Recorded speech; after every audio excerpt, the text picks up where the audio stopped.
Hello and welcome to the El Chappy Sports Show. I'm your host, Ella, better known as El Chappy. Hope you're all doing well today. Welcome, everyone, and thanks for joining. Please hit the like, subscribe, and hit the notification bell to know when we go live. If you would like to support the channel, best way to do so is through PayPal or Buy Me a Coffee, but never required, always appreciated, and follow the El Chappy Sports Show on Twitter or X. There you go. Hello, Sarp. Hello, Lady Di. Hello, me Josie. Hey, Dave. Thank you, Dave. Please smash that like button, please. Thank you, everybody. Josie. Hello, Bex. How are we? Right. We're not here to see me. We're here to see Stefon Diggs and the trial. So if you are not sure about what's going on, this is a trial that Stefon Diggs is facing charges of felony, strangulation, or suffocation, and misdemeanor assault and battery. He has previously pleaded not guilty and denied that he strangled his private chef. The charges stem from an alleged December 2nd incident at Stefon Diggs' home, in which the chef, his personal chef, told police Stefon Diggs hit and choked her during a dispute over payment. According to court documents, Diggs allegedly tried to choke the victim using the crook of his elbow around her neck. The paperwork alleges the woman had trouble breathing and that she felt like she could have blacked out. She said that as she tried to pry his arm away, he tightened his grip. At that point, Stefon Diggs threw her onto the bed. He said something to the effect of, "Thought so." The police report showed the woman had some redness on her chest, but there was no pictures taken as evidence. Prosecutors said they plan to call 2 witnesses, the chef and a police officer. The defense said he will call people who were inside the house at the time of the alleged assault. So that's where we're at with everything. So just a reminder though, people, please make sure that you like the stream. If you are watching on X, then please feel free to come. Please come into YouTube and comment. It's all good. Right. So if we're all ready, hippie chick, how are you? Hope you're doing well. The crook of his elbow, yes. We finally made it. I saw a clip on X and she sounded like a little kid. Oh no. So headlock. Yeah, the crook of his elbow. So I'm not really sure how that works. It feels weird. Oops, not being green, I know. I had to cheat on you for the last hour. No, it's fine. You cheat away, my darling. Right, so here we go. We have got it here. I'll put myself down there. So there were clips this morning of jury instructions, but the jury selection process wasn't there. As a reminder, if you aren't aware, only 6 jurors are selected, not the normal 12. So if you don't normally watch trials, normally 12 jurors are selected and a couple of alternates. In this trial, 6 jurors were selected, and I'm not sure how many alternates. So this trial should last a couple of days. So we could start off with opening statements, and then we'll go into testimony. I can skip everything. So yes, this happened 4 or 5 months ago, December the 2nd. So here we go, everybody. If we are all ready, let's go. Call comes back in session. You may be seated. All right, Mr. Clerk, if we could have Ms. Adams and her attorney come to sign. Okay. Ms. Adams, the counsel.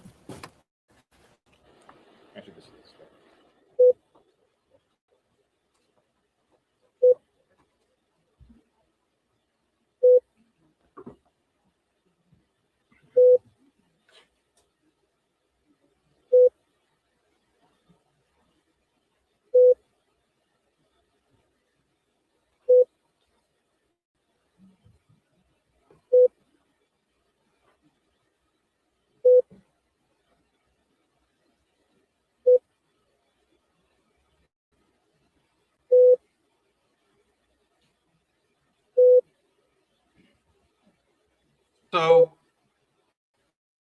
Bex ask, is this a civil trial? No, this is a criminal trial. So it's a felony offence, and he could be facing some time in prison if found guilty.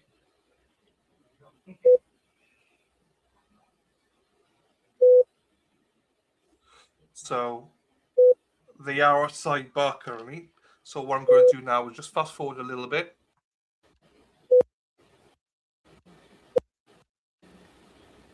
Okay, let me go further then. Because as you can see, Stefon Diggs is here with his two attorneys, one and two attorneys there, and I believe these are potentially some family members or part of his legal team. The beeping is just the sidebar process, so we're not allowed to listen to the sidebar. So I don't know if we do. And counsel, I'm openings. I'm going to proceed with openings, I think. Okay, then let's do that. We do, and counsel, I'm reminded of your motion last week to sequester any witnesses, so I don't know if any of your witnesses are in the courtroom, but if they are, if they'd kindly step out, and any witnesses in this matter who will be testifying will be called in one at a time. All set? Yes, Your Honor. Okay.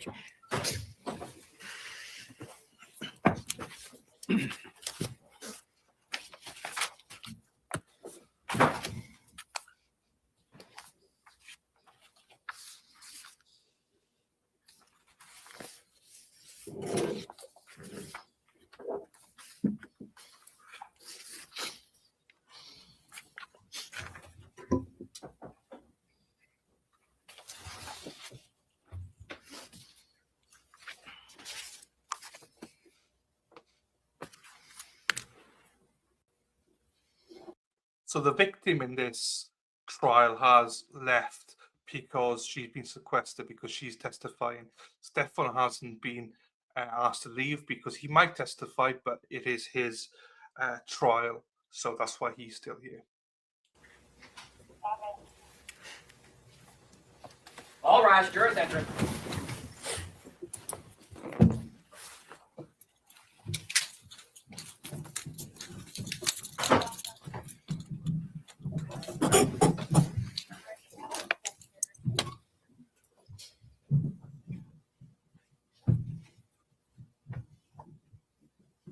May be seated. All right, counsel are ready to proceed? Yes. All right, go ahead.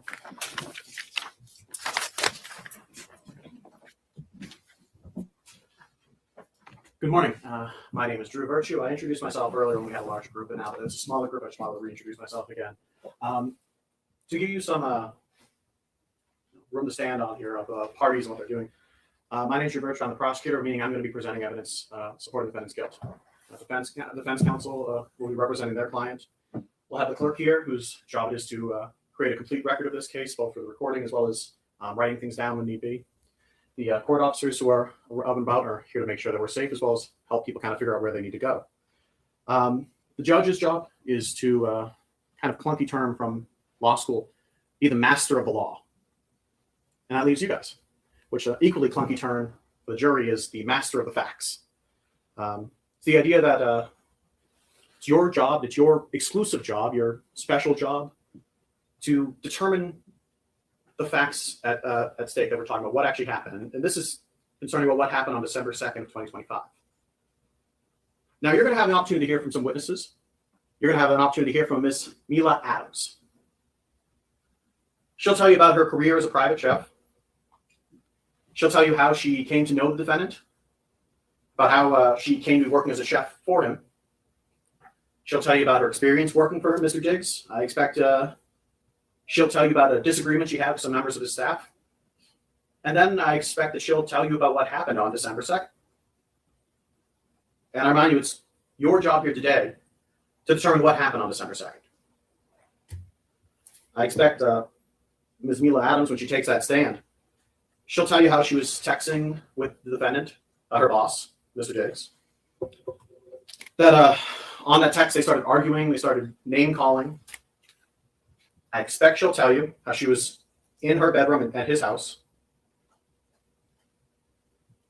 how he entered her bedroom, walked up to her, and slapped her. I expect she's going to tell you how he put her in a headlock, the difficulty she had breathing, that he threw her on the bed, and then he left. I expect she's going to tell you then how that affected her, what she did after her, how she continued working for him afterwards, how she had a dispute with him over a payment, how his staff told her that she needed to sign a non-disclosure agreement to get paid.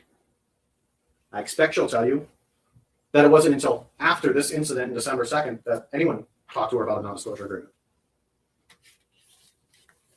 I expect for her to tell you how she eventually left that job as a chef, Mr. Diggs, and how she eventually reported what happened to her to the police.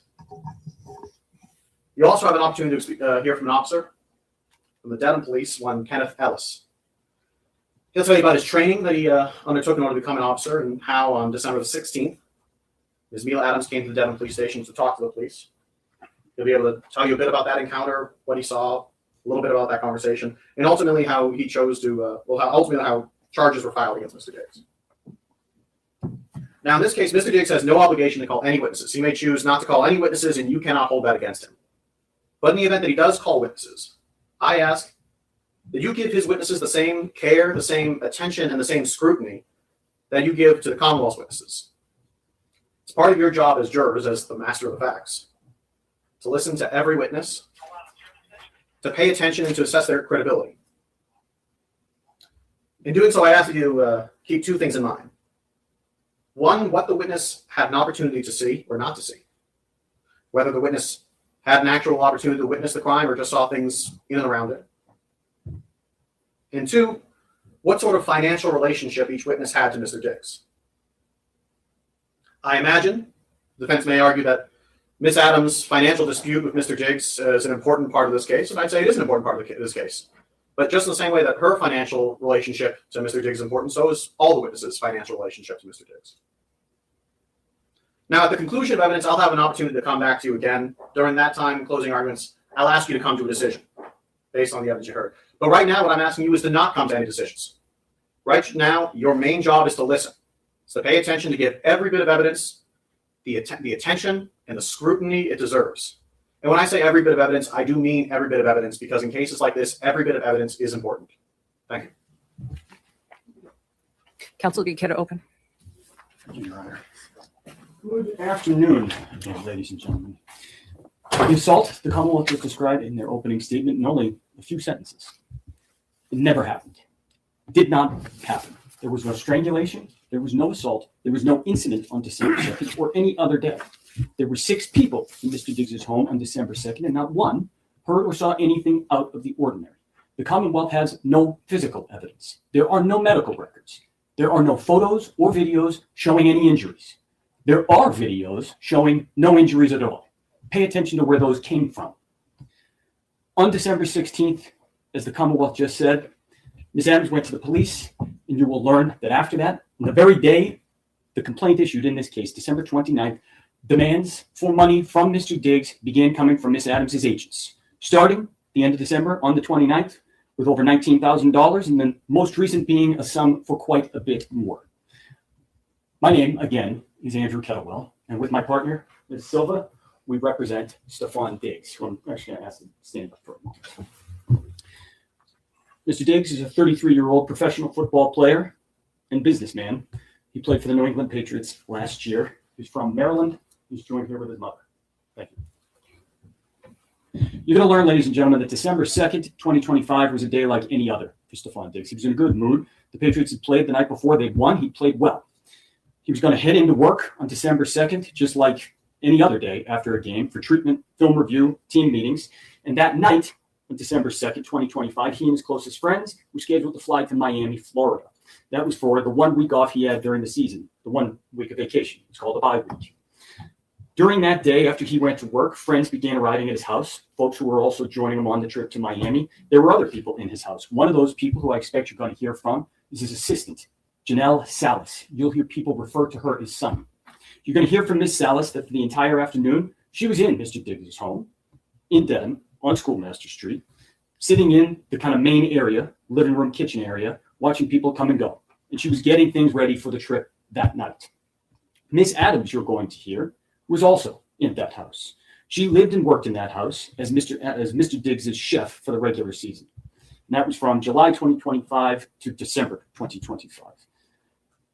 That morning, Miss Adams was not happy. Instead, she was quietly seething about being left off that trip to Miami. I mentioned they were going to Miami that night and that Mr. Diggs is a businessman. In Miami, you're going to hear that there was an art show where a furniture line he collaborated with a person on was being displayed. But also in Miami, you're going to hear that Mr. Diggs had a birthday party. He had just turned 33, and that there was a week's worth of fun. And Miss Adams initially was expected to be on the trip, but she had been left off. She'd been left off because she'd spent the previous several days feuding with that business partner from the furniture line who was in Miami. And that person's name is Lindsay. I'm going to get back to that in one moment. Why was Miss Adams so frustrated that morning? Why was she so upset about Mr. Diggs taking Miss Lindsay's side in a feud over hers? It's because Miss Adams wasn't just a chef. She had known Mr. Diggs for years previous to ever working for him. They had been friends. And at times, they'd been friends with benefits. That relationship had led to Miss Adams getting the job to cook for Mr. Diggs. She got to live in the house. She went to games. She sat with the owners of an NFL team, went to parties. She was paid $2,000 a week in reimbursement for what she claimed she spent on groceries. And she had plenty of opportunity to talk to Mr. Diggs about trying to get him to invest in her to open her dream restaurant. As that season wore on, her place in Mr. Diggs' circle began to slip. And things came to a head in late November when that issue that I just mentioned, the feud between her and this person named Lindsay, popped up. That feud, it's about an anonymous blog post that was posted on the internet. Lindsay said that Miss Adams posted it. Miss Adams said Lindsay was the problem. The blog, the drama, all of that, it's not important to this case. What is important is that by December 2nd, 2025, Miss Adams was furious. She was upset about being left off the trip. She was upset about Mr. Diggs taking Lindsay's side over her in that argument. And so while he was at work, she was at the house. And you will see the text messages, I expect, that she sent to him that morning. You'll see her frustration boiled over. A quick word about those text messages. I expect you're going to see most, if not all, of these messages. And there's some language in there that is not typically courtroom appropriate. There's cursing, there's slang. The one thing I ask of you is that you don't let the way that the messages, the two parties in the messages communicated with one another, interfere with your ability to understand the content and to understand their importance. Because you're going to see what that exchange was about. You're going to see it was about this dispute about Miss Adams being left off the Miami trip and about Mr. Diggs picking somebody else's side over her. And you're going to hear why that's important. Because as I said, Miss Adams went to the Denton Police Department on December 16th. And she made her report. And she told them the argument on December 2nd was about money. She told them that's what the fight was about over text and in real life. And that's how things got out of hand. She didn't mention Miami. Listen to what else she didn't mention. And 2 days later, she sent the Denton Police Department a screenshot of the text messages she said, and you just heard the Commonwealth say, led into that fight. Led over the phone to Mr. Diggs, coming into her room and committing this offense. And you're going to see those messages that she sent to the Denton Police. And I expect that what the evidence is going to show you after you've seen those, after you've seen all the messages that she did not show to the Denton Police, the evidence is going to show you that she curated the messages. She omitted some, she removed other messages before she sent them to the Denton Police to fit her narrative. By the way, on December 2nd, she indicated to the police as well that she had not been paid for November. You're going to hear a little bit about her payment and about her paperwork. We'll get to that in one moment. A few of the people who you're going to hear from in this trial, many of them do work or have been associated with Mr. Diggs. Sonny, his assistant, is one of the witnesses you're going to hear from.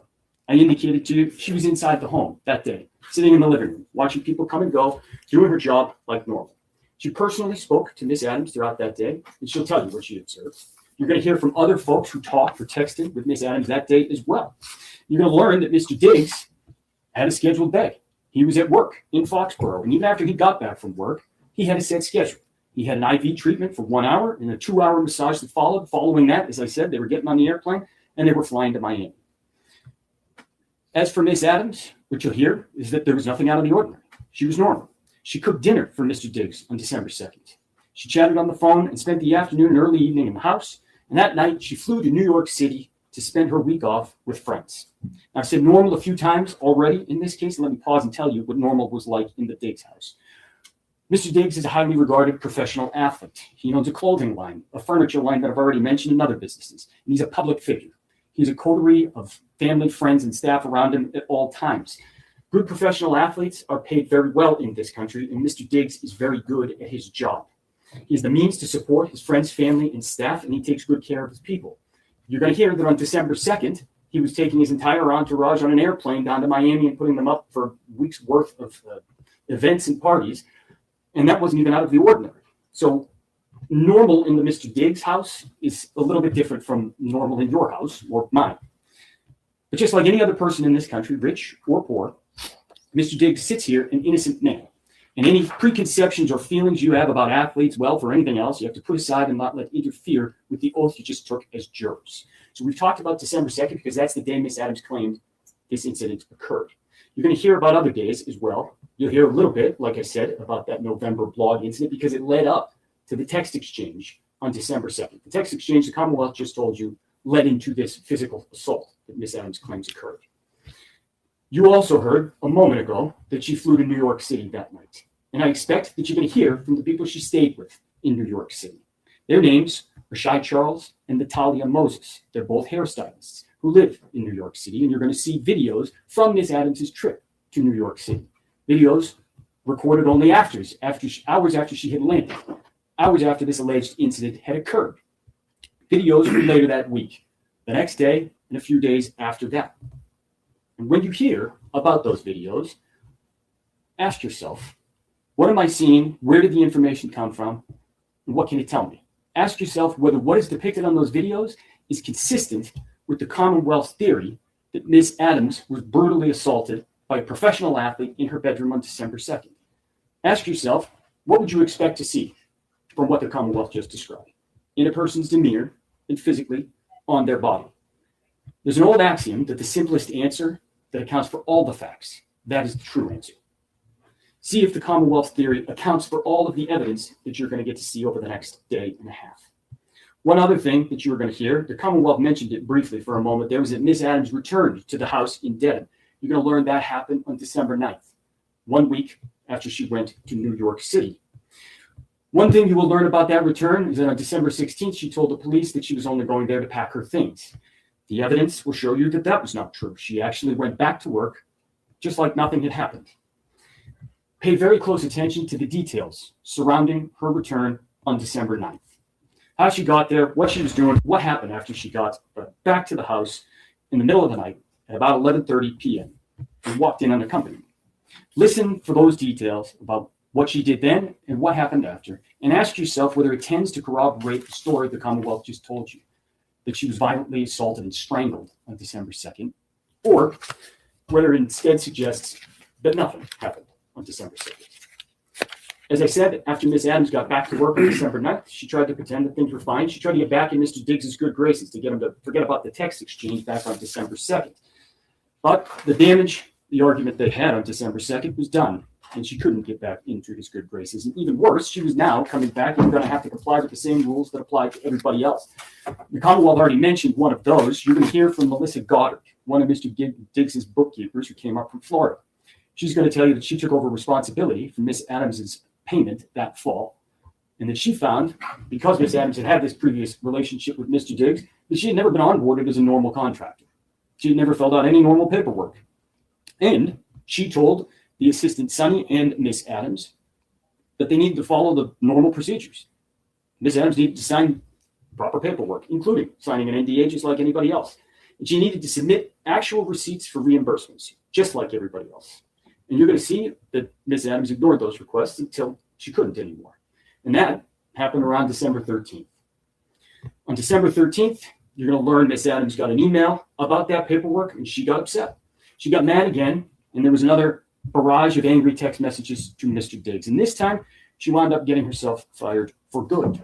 I expect that you're going to end up seeing those messages as well. Messages the police weren't told about, because the police weren't told she went back to work after December 9th. This time, some of those messages actually were about money, but also still the same Lindsay blog post issue of Mr. Diggs picking someone over her.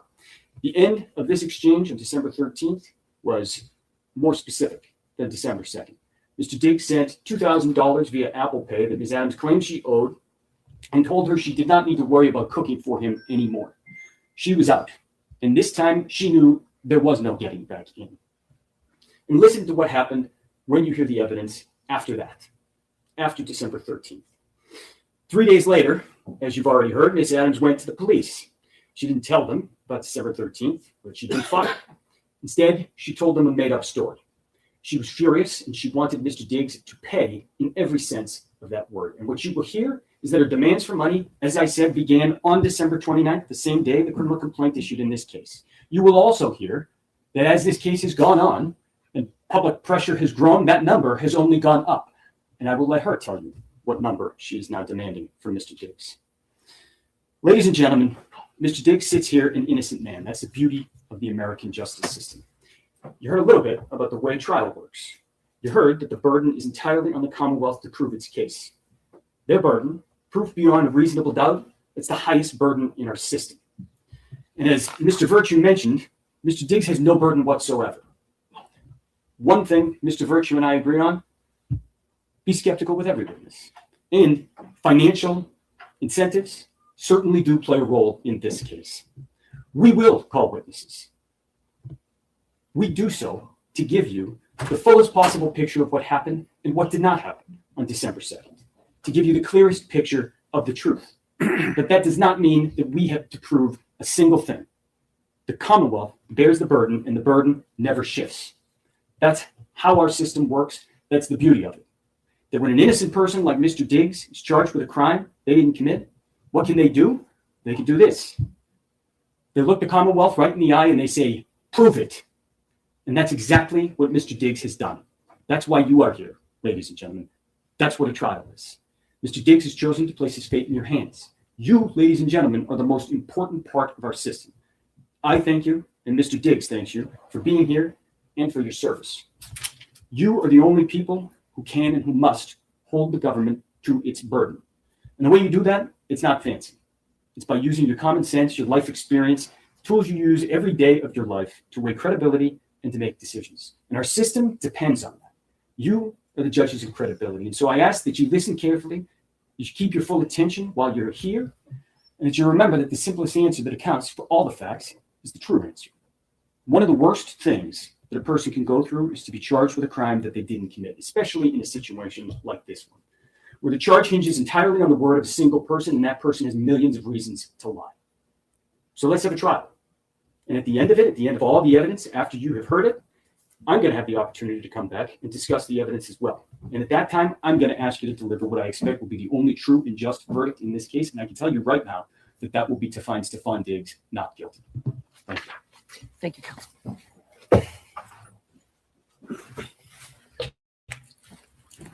Now, the Commonwealth call Mila Adams the stand. Thank you very much.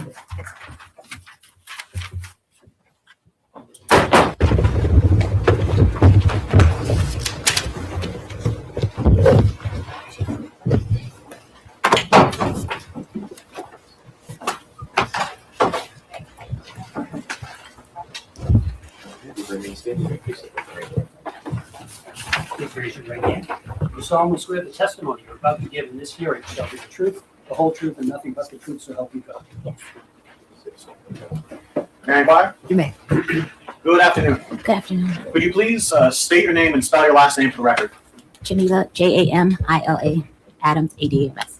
And do you normally go by Jamila or I go by Mila. Mila? Okay. And what do you do for a living? I am a professional chef. I have been working in the industry for 13 years. So you're a professional chef. Do you work in kitchens and? I work privately for athletes, prominent figures, and wealthy families.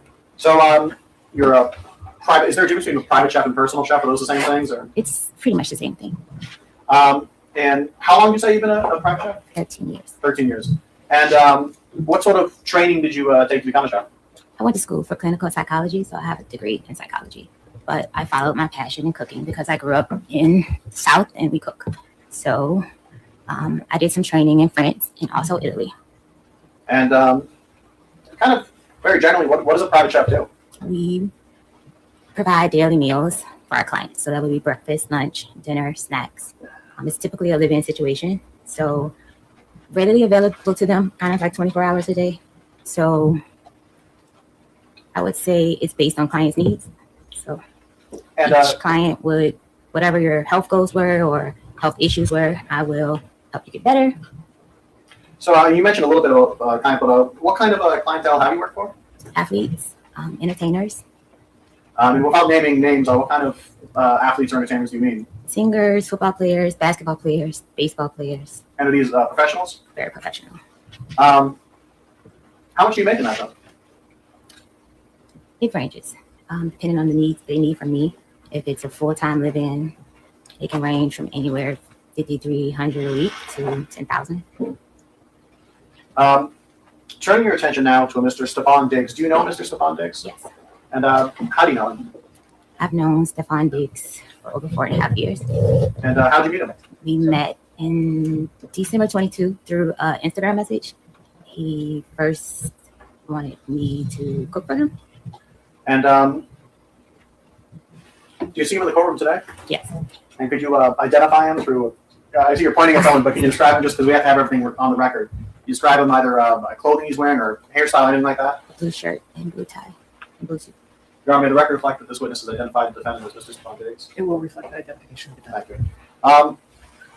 Over those 4 or so years, how would you characterize your relationship with Mr. Diggs? I would say it's complicated. We had it started out as friends. We met, started out as friends, became sexual, and we would meet up, hang out, and we decided I would come work for him like February of 2025. So you said February 2025, you and he talked about you working for him? Yes. And that's as a private chef? Yes.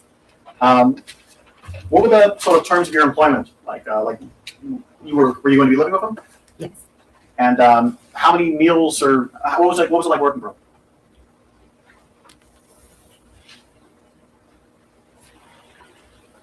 Can you say that again? Yeah, yes. So as far as your employment goes, what were your duties working as a Mr. Diggs private chef? My duties were to make all his meals, his snacks, basically get him healthy. That was the start of our initially hiring me. He was coming back. It was his comeback year, and I wanted to help him get healthy. To eat better too. So how does it? Do you create a menu? Does he just tell you what he wants? Do you? I'm skilled with recovery, so I knew what it would take to get him, help him get healthy and stay healthy. Help him change his diet. So it was more so like diet change would be the focus, and just overall. And did you would you cook just for him or for other people as well? Yes, I would cook for whoever was in the house. And I know you mentioned earlier your breakfast. Is that the sort of standard? Was it everyday breakfast, lunch, dinner, and then? Yes, breakfast, lunch, dinner, snacks. And how much did you get paid for this? We agreed on $2,000 a week. And how did you get paid? Finance office would pay me. So you said that you while this was staying in his house, right? Yes. Where was this house? 7 Schoolmasters Lane, In what town? Dedham. And could you describe this house? What was it? It was a single family home. What was it? Was it an apartment? Was it? Oh, it was a single family home's house. And how many floors was it? Basement, middle floor, a landing, and the top floor. So 3 floors. And so where was the kitchen? The kitchen was downstairs on the floor you come into the house. So the first floor. And that's where you did your chefing, cooking, baking. I don't know. Yes, where I did my cooking. Yes. Yes, And where did you stay in that house? I stayed on top floor. And where was it in the house? It was up the landing, all the way to the back, and it was over the kitchen. And was this a single bedroom that you had? Was it a suite? What was it? A single bedroom with a full bathroom. With a full bathroom. Was the bathroom off of the bedroom? It's the bedroom, and then you walk back to the bathroom. So it wasn't. It was in my room. Okay, so the entrance to the bathroom wasn't in the hallway; it was in the bedroom. Yes. Okay. And where was Mr. Diggs? Or where was his bedroom? Up the first landing. Okay, so you said that there was the floor you come in on, a landing, and then Mr. Diggs' room. Mr. Diggs was on the landing. Yes. Okay. How long were you there in that house? From July 2025, July 20th, 21st. I can't remember the exact date now. To December the 15th. And during that time, who was at the house with you? Mr. Diggs, his friends. Did he have other staff that lived there, or was it just? No, it was just alleges. He had friends that basically lived there. Okay. And while you were living there, was it a kind of regular schedule or thing? How did that work? Yes, he gets a different schedule by the week, but it will change by the day sometimes. Sometimes he will have to go in later or earlier. So I'll often ask at night what time you have to be at work. So I have breakfast prepared for him to take. Turning your attention now to November. Around November, did any sort of friction occur between members of his staff? Yes. And what was that? Friction. Say that again. Did Friction it- to his fiction. was there any sort of maybe I should say this? What if anything happened near the end of November? Yes. An Instagram DM message was sent to his child's mother's friend, and this message was stating that I was telling his personal business of women that he was sleeping with that worked with us, that worked with me, and yeah. And so- as far as I can remember what that message said. And So how did this create friction within the people working for Mr. Diggs? I was confronted by Mr. Diggs if I said these things. But it had already been Mr. Diggs had a ongoing sexual relationship with Lindsay Bolin, and this person, she didn't like me, that fact that I was in the house. So you mentioned Lindsay Bolton. Who's that person? Lindsay Bolin, it works for Mr. Diggs. And how? What did she do? I can't quite answer that. I just know he provides housing. So she's catering. someone I don't who know. works Yeah, she works for him. And so, did you and Lindsay get into any sort of argument, you mean, or? We got in an argument after Mr. Diggs confronted me. She sent me a message first, per his instruction, and called me a name, excuse my language, guys, a bitch, and she just went on and on and on in this message about me. Objection, Your Honor. May it be heard at sidebar? Yes.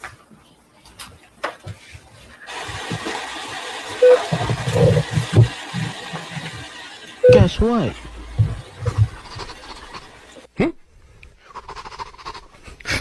You're a bitch. That was unexpected. Some swear words. Right. Good. It's loud for everybody. I think they go on the break in a second here.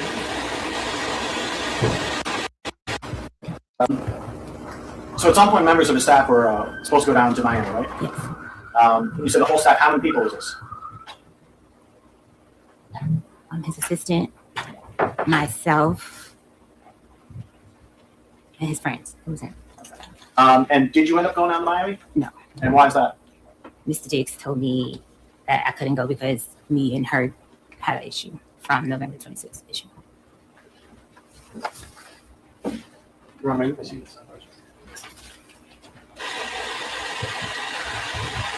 Well, I think you're lying, Bex. If she hadn't said that word, I wouldn't have played that video, if that makes sense. So I made it because of that.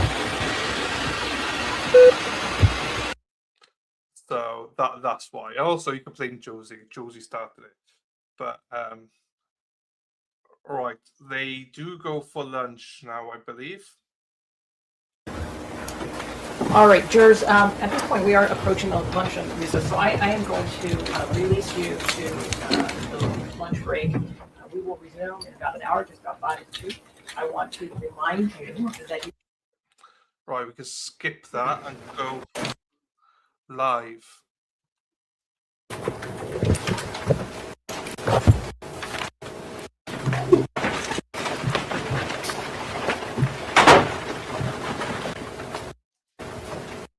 In the last row, here, all right? Yes. Thank you. Come on, go ahead. Thank you, Honor. Ms. Adams, can I now turn your attention towards the date of December 2nd? Yes. Were you still employed by Mr. Diggs at this time? Yes. And where were you on December 2nd? I was in the house, 7 schoolmasters. Gotcha. And that day, what were you doing that day? I woke up in the morning, prepared breakfast. Mr. Diggs came downstairs. He asked me what was I doing for the week. And I asked him, oh, so you weren't going to tell me that I wasn't able to come to Art Basel? And he explained why. And it was because of the situation with me and the other coworker, Lindsay Bolin. And I was upset with him, not upset at the fact I could go to Art Basel. Me and him have a relationship for over 4.5 years. He could have told me weeks ahead of time because me and his girlfriend, Cardi B, we were talking about having like outfits and stuff. It was like a whole thing being planned, and he just waited till the last day. So I was more upset with him not letting me know I wasn't going to come like at an earlier time. And at some point during this day, were you alone in your bedroom? Yes. And do you know around when this was? It was in the, like around 3, afternoon, 3-ish. When you're in your bedroom by yourself, what, if anything, were you doing? I was sitting on the bed, laying across the bed, I had my laptop, reading a cookbook, actually. And were you communicating with any people at this point? I received a text from Anna, was one of his friends. Did you receive any text or send any text to Mr. Diggs? No, the morning text. That was in the morning. We had went back and forth. So you had some previous texts in the morning? Yes. Let's go. You're in the bedroom. What happens next? I was in the bedroom. Mr. Diggs came into my room. I was laying across the bed. He came into my room. When you were in the bedroom, was the door closed? Yes, the door was closed. So when he came in, did he open the door? Yes, he opened the door. Did he leave it open after him? No, he closed the door behind him. And you said you were on the bed? Yes, I was laying across the bed. About how far away were you from the door? About 4 or 5 feet, something like that. So he comes in, closes the door behind him. What happens next? He asked me to come here. He walked across the room and like leaned back on the dresser. Okay, and now just to give a kind of a sense, where's the dresser in the room in relation to like the door? And Across the room, alongside the bathroom door. okay, so about how far away from the front door is the dresser? What, 8 feet? I don't know them. A nice amount of feet. Okay, so some amount of distance from it. You said he leans against the dresser? Yes. Are you still on the bed at this point? I'm still in bed. What happens? He comes in. He looks very angry. He was upset from the text exchange we were having. And in that text exchange, he was calling me bitches, and he was just very upset. But what happened in that room? He came in and he was intent to hurt me. No. Not his intent or anything. What actually happened? He was leaning against the dresser. He asked me to get up to come here. I got up off the bed and I came across to him and I stood in front of him, like I stood on the side of him because he was leaning back. I stood on the side of him, and he was like, "What was all that shit you was talking?" And then what happened? And I was beginning to say, "You said," and I couldn't finish my statement, and he smacked me. So when you say he smacked you, smacked me with an open hand. Do you know which hand he used? Right hand, right side of my Do you know face. which part of your face got hit? The right side of my face. And I know you're putting your hand against your cheek. Is it your cheek that got It was struck? my cheek that got hit. About how far away from you were you from him when that happened? I was at the end of the dresser. And where was he? He was in the, like in front of my other side of the dresser. So about how much space was in between you? Maybe 3 feet, 4 feet. So you said that he smacked you. I want to use the word. Did you say smack or slap? I don't know what the word was. Smack. So he smacked you, Yeah. and then what happened? I went to try to like block him, like push him like this, like stop him. So again, I see you're pushing your hands out. I pushed up. He's way taller than me. I pushed up for him How tall are you? 4'11", 5 feet. And how tall is he? Do you know? 6 feet, 6'1". So you said you pushed out and you made a motion with your hands. So does that mean you pushed with your hands Yes, around like his stomach, his chest, his shoulders? up to block his hands. Okay. And then what happened? And then he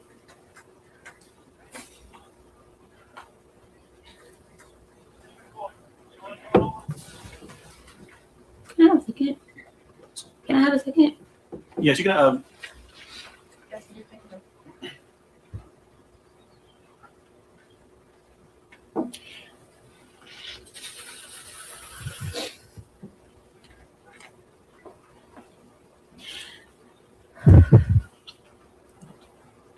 Right.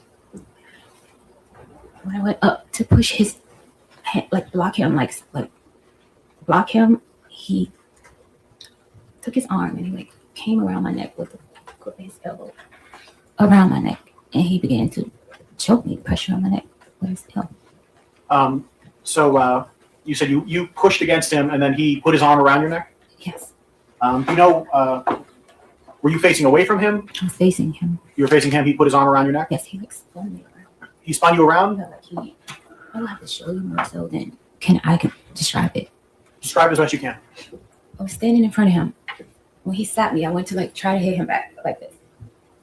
And then it was like he tackled me. Like got me to try to keep from pushing him or protecting myself. And he put his arm around my neck like this, and he was choking me. So you ended up in a position where his like forearm or bicep was around your neck. Yes. And you said he choked you. What exactly did he put pressure on your neck? Yes, he put pressure on me. And were you able to breathe? At first, and it kept getting tighter. So were you able to breathe? No. About how long were you in this position? I would say roughly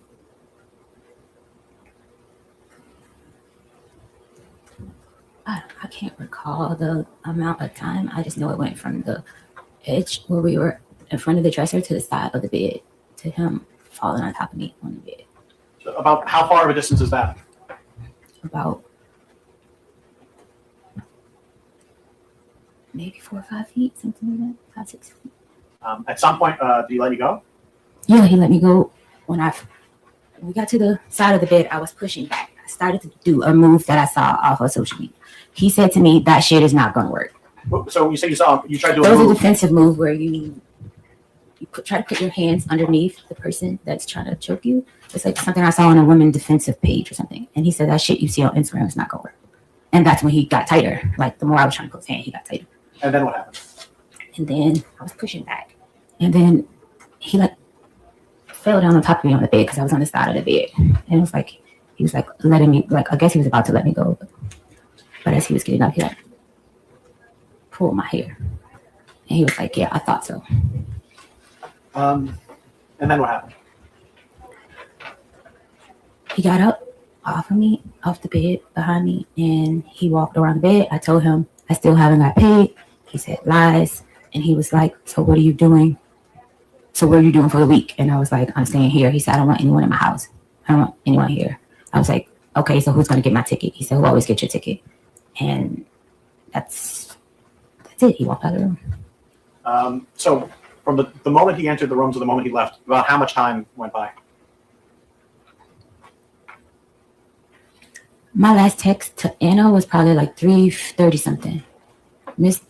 I text Sunny at 4:11, so it was between that time because I didn't have plans. I didn't have money to go anywhere to travel, I know. I know, but just the question was about how long time. It was just in between that time. I can't say exact, but I know it's before 4:11.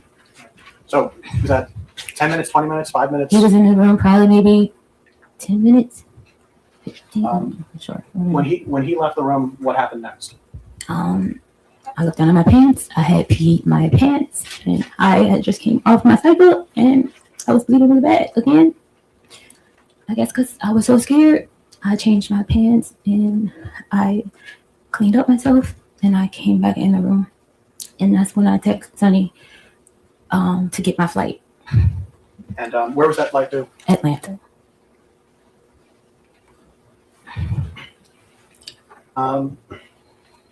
At some point, did you exit your? When you said you went to your bathroom, was that the bathroom that's connected to the bedroom, right? Yes. At some point, did you leave out your bedroom again? I didn't leave out my bedroom till later and after. But so at some point later on, you did. Do you know about how long you stayed there? In my bedroom?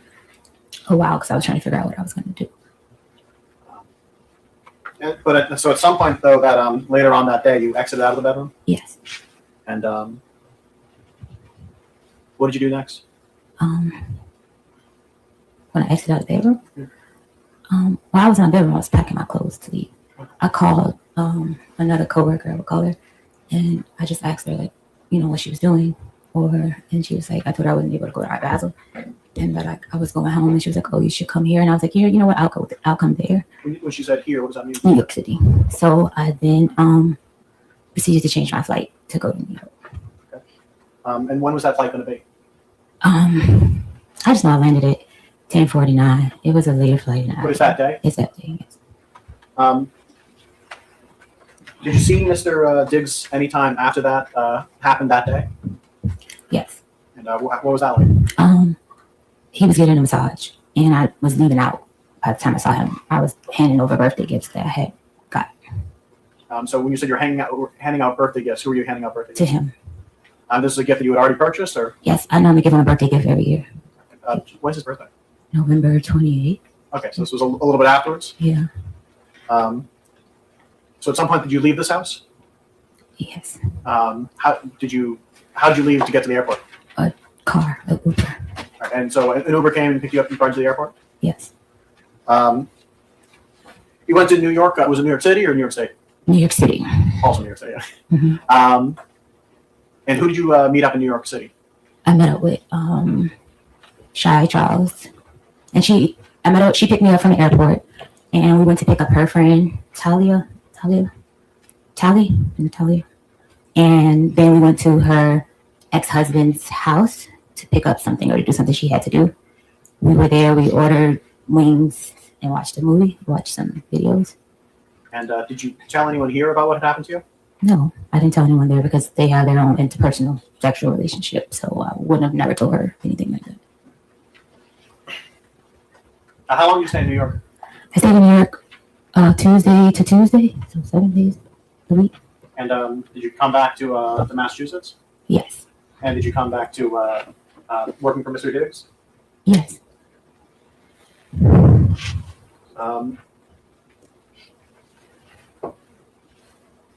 At some point, and I know this was a little bit before, maybe a little bit afterwards, but at some point, were you talking to Mr. Diggs about money you felt he owed you?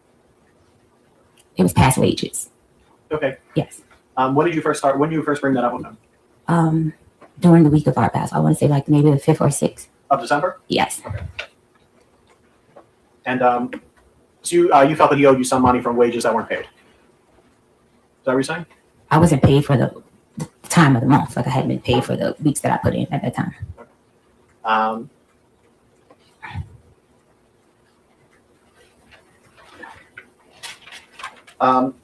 And who did you talk to Mr. Diggs directly? Or did you talk to his finance people? Who did you talk to about this? It was a chain of command. Like I would talk to his assistant.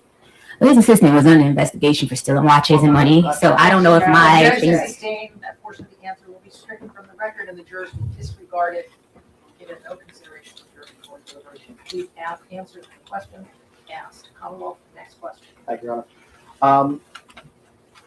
At some point, did someone from Mr. Diggs bring up a non-disclosure agreement? Yes, Mr. Diggs likes to abuse people and try to hide his abuse. That objection is sustained. That portion of the witness's answer will be stricken, and the jurors will disregard it during court deliberations. You are to give it no consideration and do not use the reason. Next question. At some point, were you given some information about a non-disclosure agreement by someone who worked for Mr. Diggs? Yes, And when was this? a couple days after the assault. At some point, did you stop working for Mr. Diggs? At what? At some point, did you stop working for Mr. Diggs? I didn't stop working for Mr. Diggs until my last day in the house. I would say it was the 16th. So yeah, some point. So December 16th, okay. At some point, did you report any of this to the Denham police? Yes, And when was that? the Tuesday. Do you know the actual day or just that it was a Tuesday? I left on the 15th. I left his house on the 15th. I reported on the 16th. Okay, so. And did you call the police? Did you go there in person? How did that happen? I went there in person. And what happened when you got there? I was begging for my pay with Mr. Diggs, begging for days, Objection, Your Honor. and he refused to pay me. Objection is sustained by portion of the response to stricken under your deliberation. That's the question asked. Please raise the question again. At some point, you arrived to the Dedham Police Station. Yes, Did you speak to an officer? yes, I did.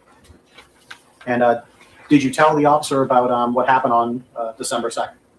I was very hesitant at first because of his fame and power. So yes, I Objection, did. Your Honor. Move to strike. The objection is sustained. That comment by the witness will be stricken from the record, and the jurors are to disregard it and not consider it in their deliberation. At some point, did you tell the officer about what happened on December 2nd? Yes, I did. And did at any point you provide to the Dedham Police text messages? Yes. Your Honor, may I approach?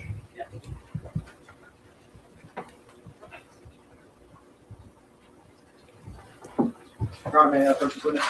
Approaching of what was previously marked as Exhibit 1, I'm placing something in front of you. If you can take a look at that, and when you're done looking at that, look back up at me.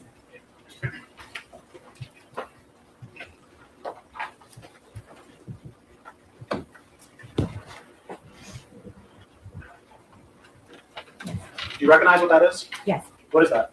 It's a text message exchange between me and Mr. Diggs. And is this the text message exchange that you provided to the Dedham Police? Yes.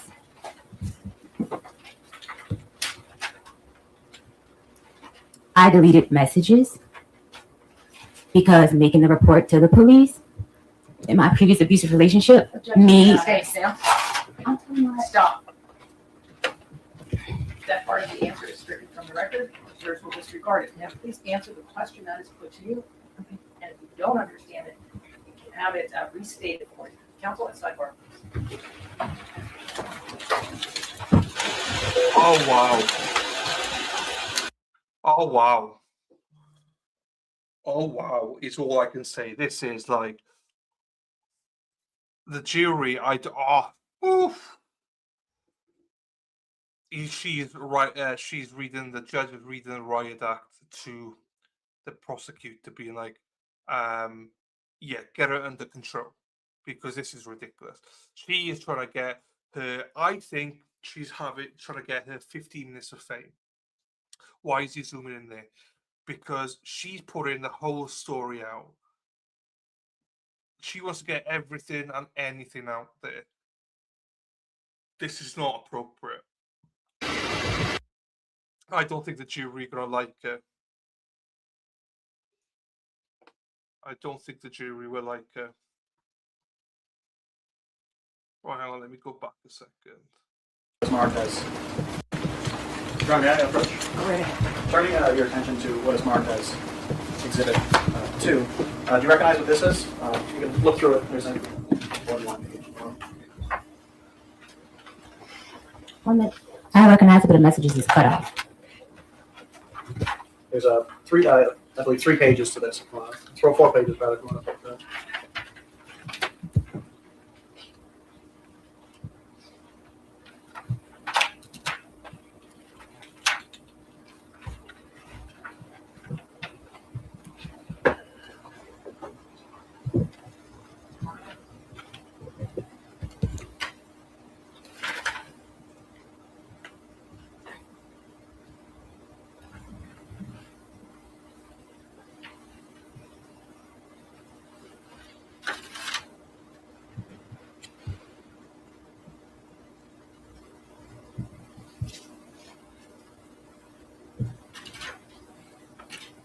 Yes. Do you recognize this? What these is? Yes. What is this? This was in a text exchange Between whom? between me and Mr. Diggs. And when was this text exchange from? The morning into the noon, 12 Of December 2nd? Yes. Is there a difference between the text messages that you provided to the Dedham Police and the text messages that are here? Yes. And what is that difference? I deleted bet and pussy, and I'm ruining that bitch life. Not mistaken. Yeah. And why did you delete those phrases when you provided those text messages to the Dedham Police? Because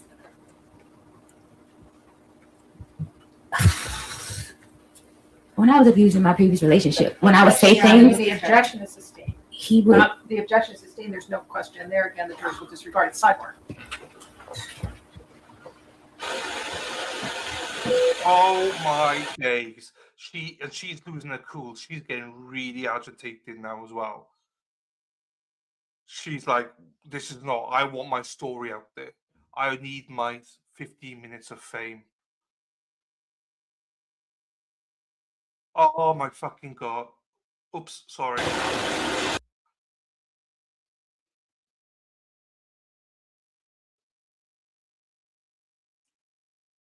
I just can't. I just can't with this. I don't like the.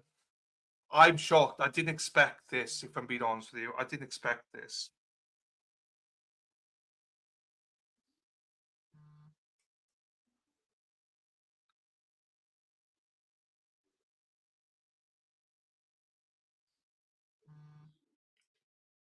Hello, Sherry Berry.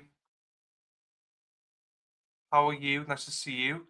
I know, I can't believe this woman. Oops. You can always private the stream to that. Private? You're all good. We don't need private. It's fine. So yeah, I mean, this is the alleged victim. She gets the story out there first, obviously, but this is not a good look. I can't imagine any jurors liking this witness right now. She's a talker. She's just not answering the questions. That's never a good look.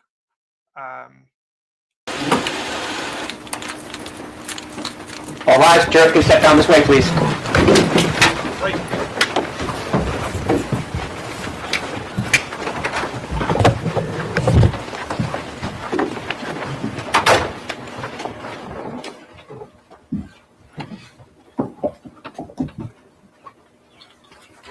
There's a negative. This court stands at a recess.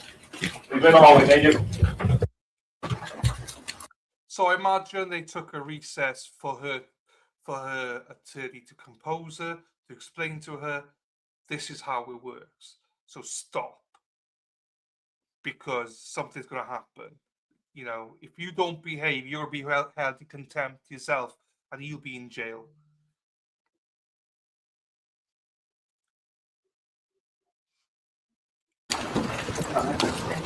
So the question was, text message. So the question was, why did you delete text messages when you provided them to the Dedham police? The fear of how I'll be perceived. Your Honor, may I approach? Yes. Approaching now with a major potential is marked as Exhibit 3. Do you mind looking through this number of pages? And when you're kind of look at it a little bit, you can look back at it.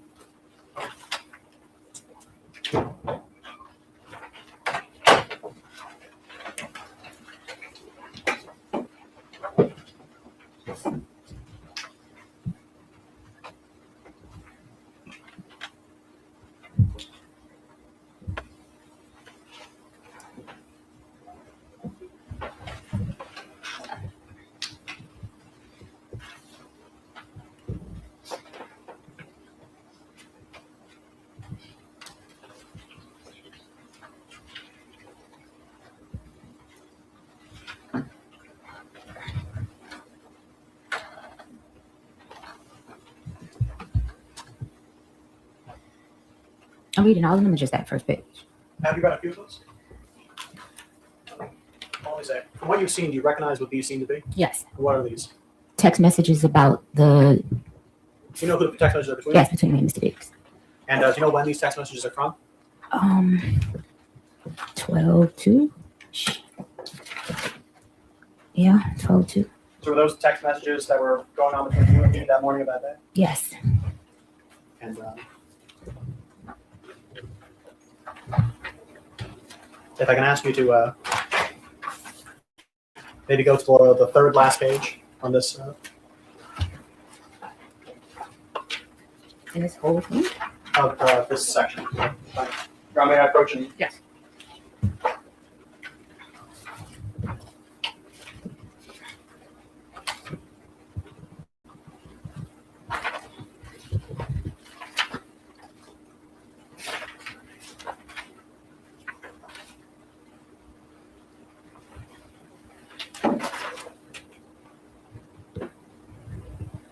Yes. So on the top page, there's a text that says pussy, right? Yes, And who sent that? I did. And how did Mr. Diggs respond? Show me I'm pussy. And how did you respond? Will do. And were those the last text messages sent before Mr. Diggs hit you? Yes. I'm not mistaken. Your Honor, may I approach this one? Yes. Bringing your attention now to the marked Exhibit 4. Can you look through a few of these?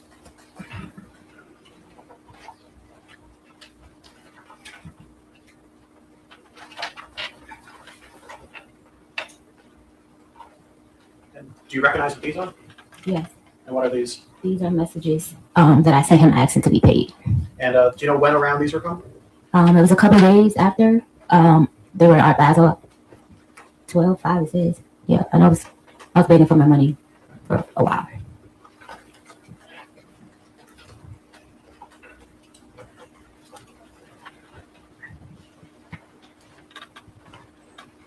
Just, I think, final question. When he was in the room, when he slapped you, when he put you in a headlock, was there anyone else in the room but you two? Just us two. And were there other people in the house?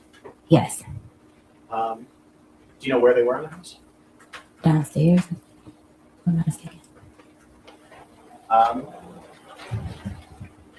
And you said you went to New York, you met with a Shy, is it Shy? Yeah. How did you know Shy Charles?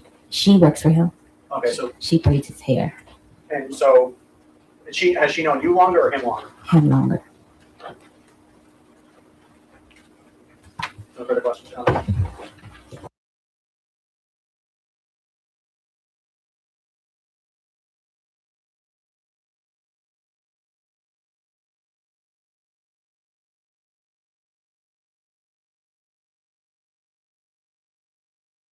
Oh, hang on. Something's happened to the screen. Hang on. Let me refresh it. What are we on? 141-ish.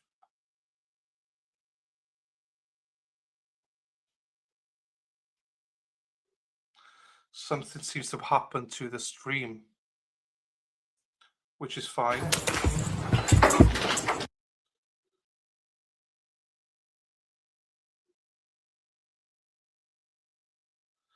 That was the break.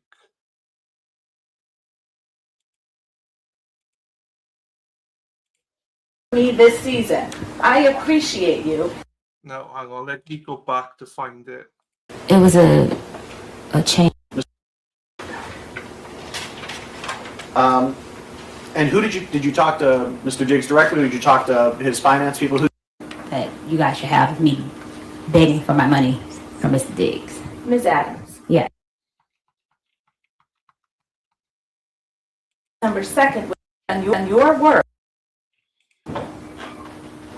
Yes. because what you were saying, True. the first time Sorry. And you said you went to New York, you met with a Shy, is it Shy? Here we go. We're in the exact right spot now. Here we go.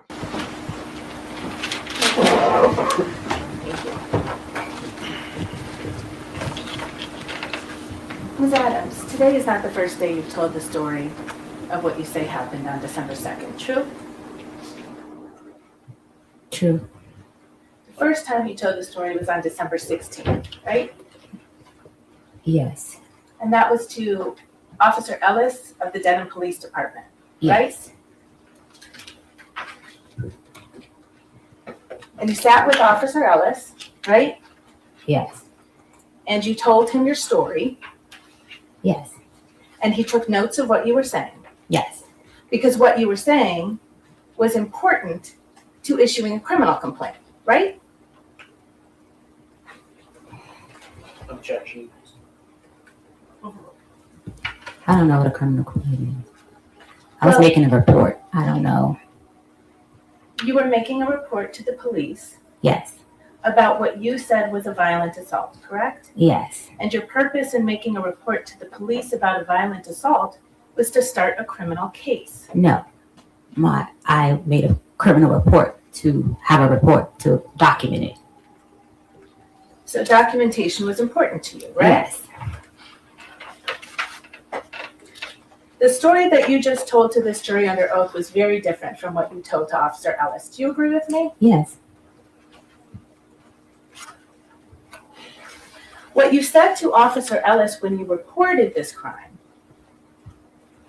this so-called crime, is that you had been having an ongoing text exchange over money owed to you. Yes.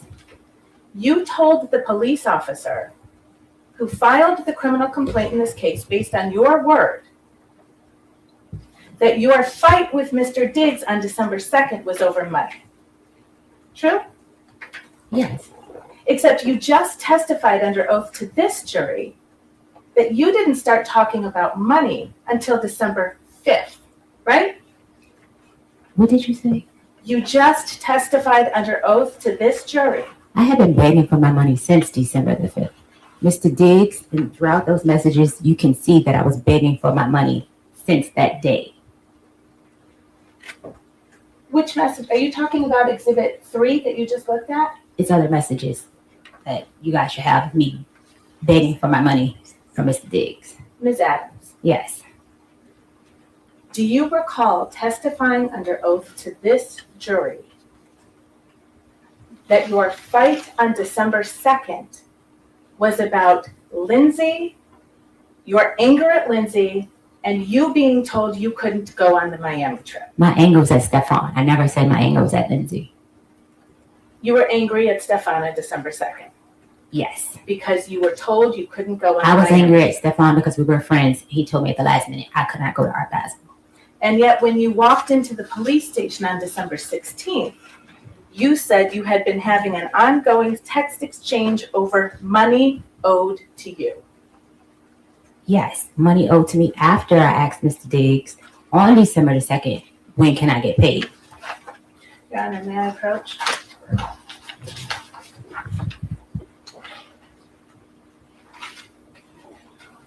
Your Honor, we've seen it sidebar. Yeah.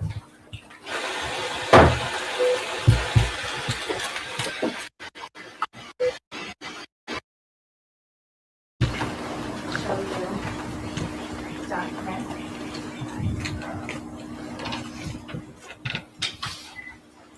Do you recognize that document that I've shown you as the police report that was prepared based on your statements on December 16th? Yes, You've seen this report before. yes, I need it. And you see on the report where it says, she said that on this date, the male that she worked for entered her unlocked bedroom. They had been having an ongoing text exchange over money owed to Adams. She said that they began to discuss this, which apparently angered the male. I did There's no not, question pending yet. Do you see that language? Yeah. Did you say that to Police Officer Ellis on December 16th?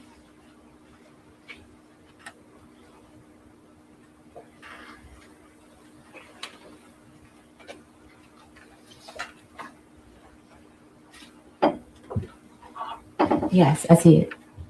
And that wasn't true, was it?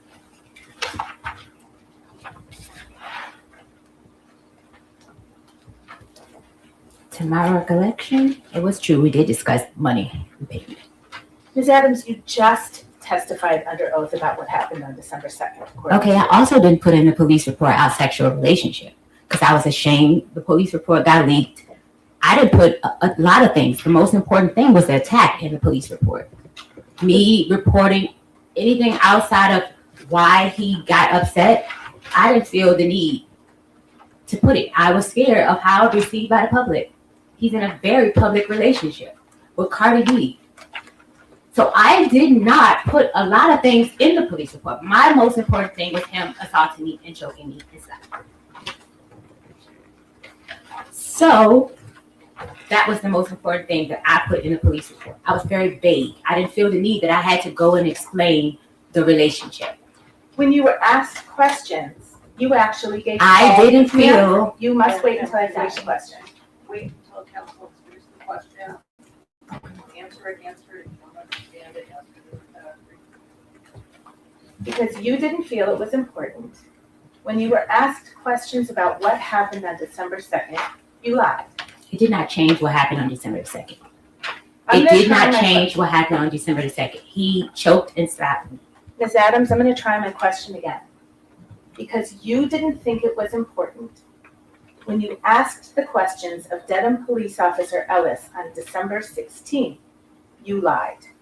I did not lie. I just did not expand on detail on the relationship I had with Mr. Diggs. I didn't feel that that was important. The sexual relationship, I didn't feel like that was important. I didn't feel it was important that he was upset because I told him I was not in love with him like those other women.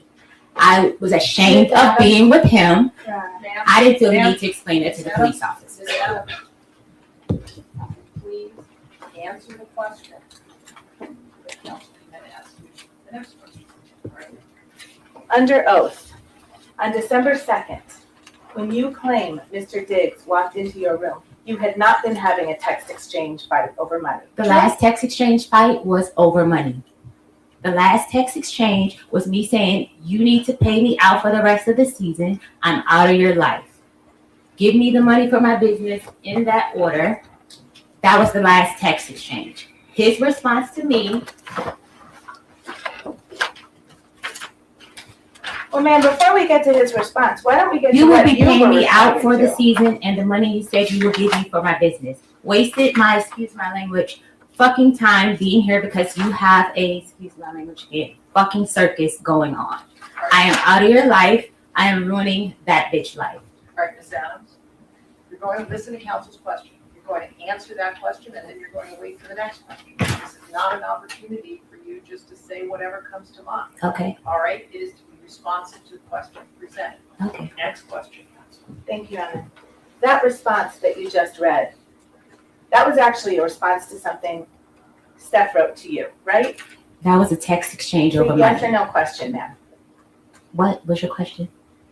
What you just read into the record, that was a response to a text message that Steph sent to you, correct? Yes, And in that request, in that message that Steph sent to you, you understood you were getting fired, right? no, What Steph wrote to you is, "I'ma leave you be. Thank you for cooking for me for this season. I appreciate you. Hate it even got to this, but oh well." Right? yes, And you understood when you received that he was telling you you were not going to be cooking for him anymore. no, You didn't understand that. no, And that's why you responded with, "You will be paying me out this season and the money you owe me." no. Because you knew you were about to lose your job, right? I was not about to lose my job. You didn't understand, "I'ma leave you be. Thank you for cooking for me this season. I appreciate you. Hate it even got like this," as a sign that you were about to lose your job. No,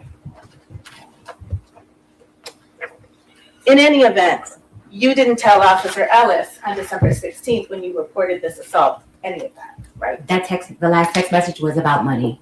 The last back and forth text messages was about money. Money he owed me for not finishing out the contract, and money he owed me that he said that he would invest in my business. So, I took a lower pay because Stefon Your agreed Honor, may I have that the witness instruction? I will have chance to work on my business by working with him. Ms. Adams, there's no question in front of you right now.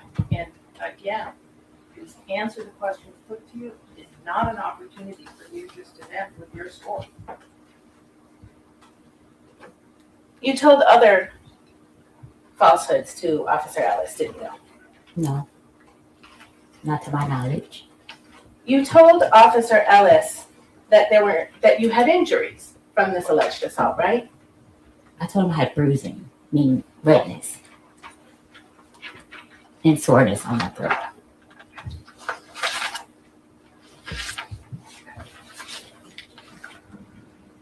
You told him you had bruising on your neck, right? It was like red. It wasn't like purple bruises. On the incident report, pull that up. You didn't have any injuries when you walked into the police office on December 16th, did you? No, because that happened on December 2nd. Right.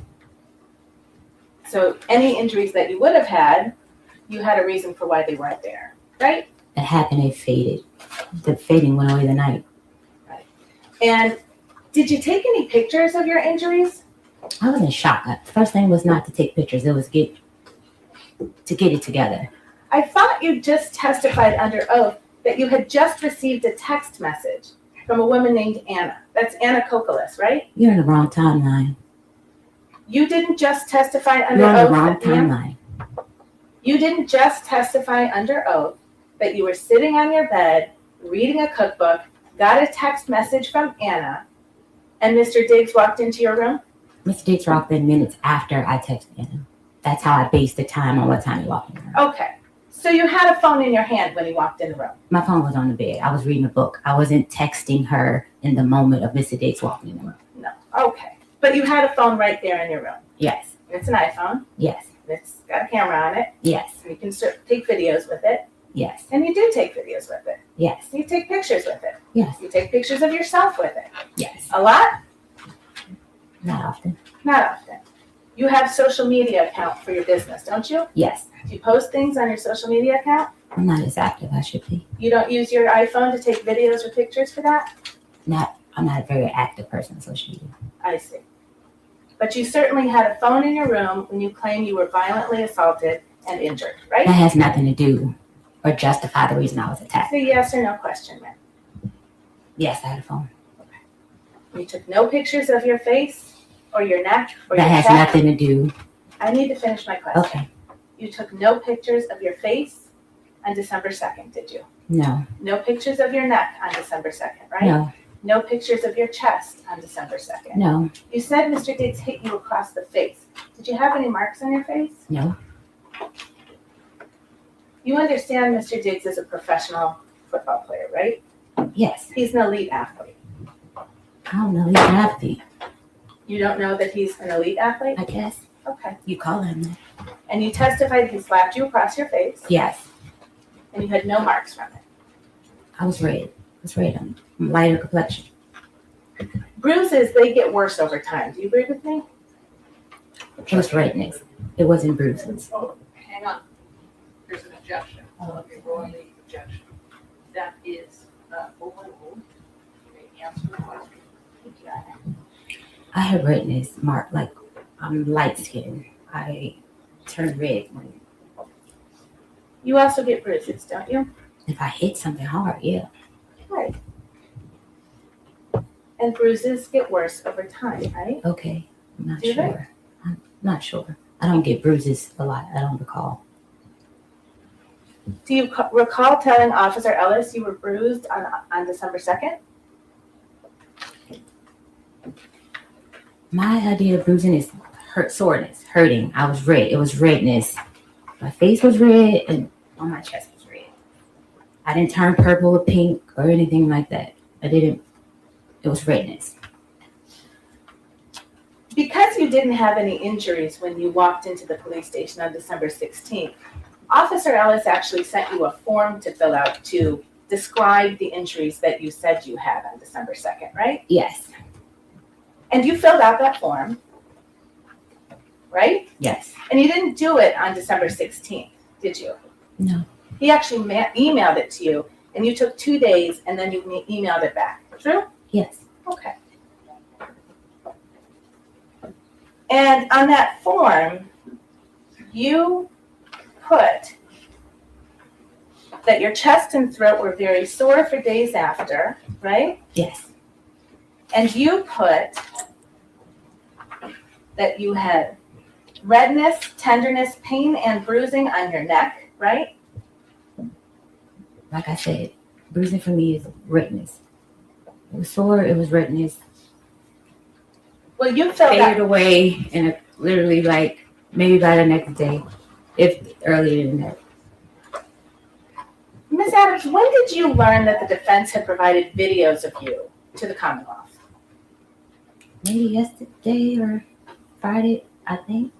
Sometime last week when I spoke with Drew. So last Thursday, you met with Mr. Virtue to prepare for your testimony, right? Yes. And you met with your lawyer as well, right? Yes. Your lawyer is representing you in an effort to get money from Mr. Diggs. True? My lawyers represented me in my workers' comp claim, the injuries that I received on the job that Mr. Diggs refused to pay for. That's what my lawyers represented me for. Are you sure about that, ma'am? She is my workers. I got my lawyer from workers' comp. We'll come back to that. Let's stay with the form. You told Officer Ellis on December 18th, so now 16 days after you say you were assaulted, that you had redness, bruising, and soreness on your chest, right? I told him that, or I wrote that. Well, you wrote it in a form. You took your time and you chose I which checked answers marks. to give, Yes. right? Okay. And you told him your shoulders were red and very sore, right? Right. This whole area here was sore. Across my chest, up here. And you told him your whole body was sore, actually, didn't you? It was. You told him it was difficult for you to sleep. I was very upset. And I think you testified today that Steph supposedly put his forearm around your neck, Steph did put his forearm around it. not his hand. No. Okay. But you told Officer Ellis he used his hand, didn't you? I think I used this. This is the crook of his elbow. That is in the book. You're on a minute approach.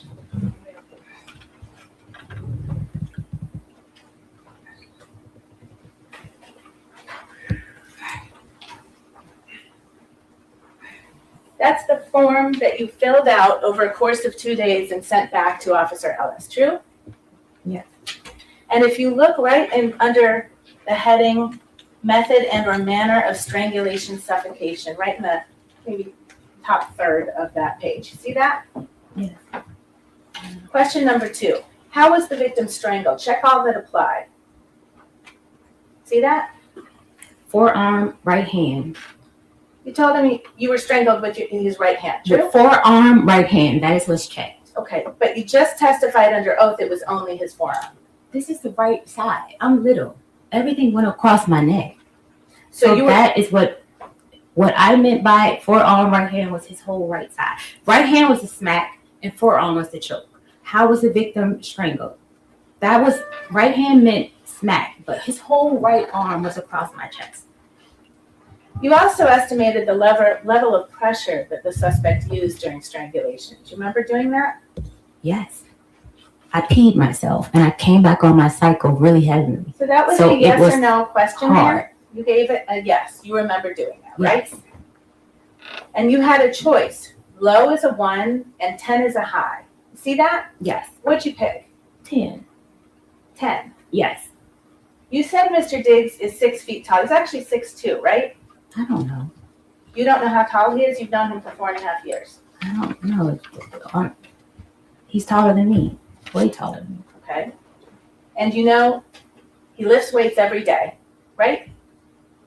He takes hits from 300-pound men, right? For his job.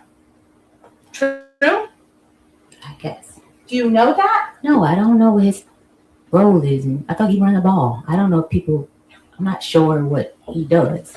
How many games that Steph Diggs has played in have you attended?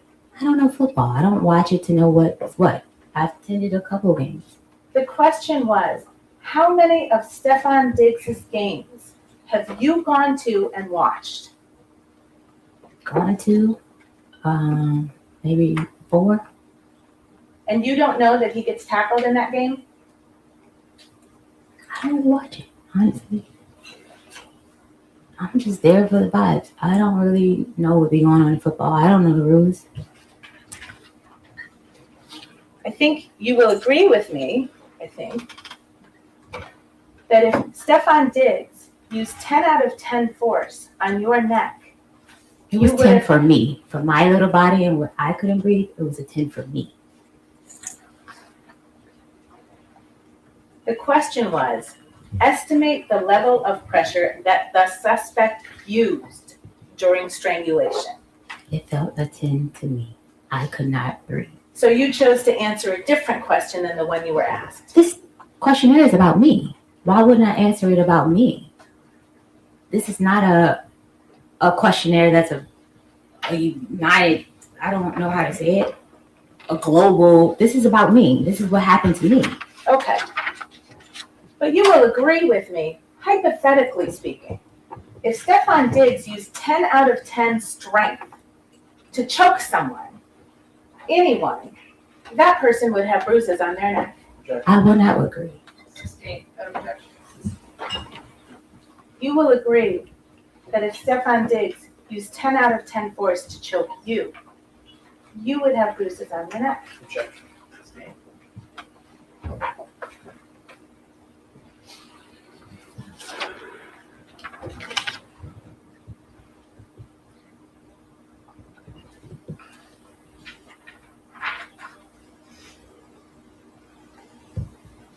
Now, you went to New York, you said, on the evening of December 2nd, true? True. And you stayed there until December 9th? Yes. You had your phone with you all week? Yes. You took messages, you sent text messages? Yes. We know that because that's when you started talking about your money, right? I did what? You testified. I asked for my money. I didn't talk about money. I asked for him to have finance sign off to pay me. My mistake. Yes. Thank you. We'll get to that money too. And you didn't think it was important to record your injuries or take photos. No, I was in shock. This is someone that I love that put his hands on me. That was not my first instinct, was to go and take a photo. Sure. And then December 3rd, you didn't take any pictures. No. And December It's a 4th, very you complicated relationship. No, I did not take photos. didn't take any videos. No. And you didn't go to the ER. No. You didn't go to a walk-in. He already had paid my medical bills. Why would I go get more medical bills? Objection, Your Honor, move to strike. The answer will be strict, non-responsive, jurors will disregard it, not consider. You didn't seek any medical attention, right? Unpaid medical bills. Your Honor. Counsel's like, She just consistently wants to put a narrative in. I think when she watches this back, she's gonna see that she's very unlikable. Just answer the questions, but she has to put a narrative in there. She just wants to get something in there all the time. That's not how it works. Her attorney should explain that to her. For that weekend.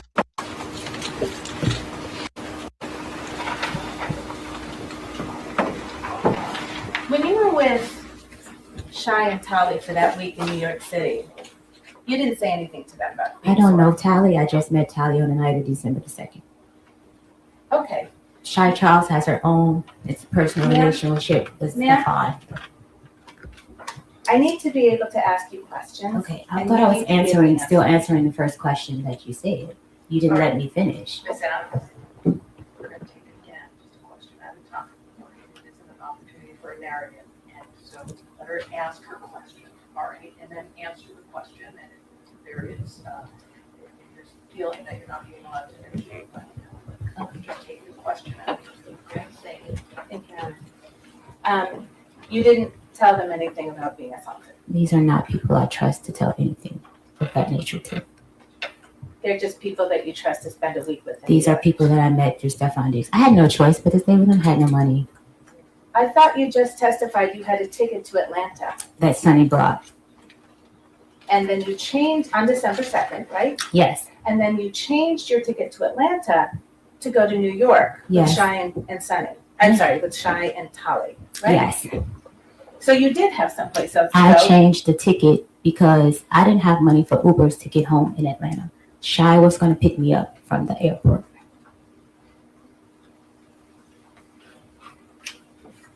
Okay.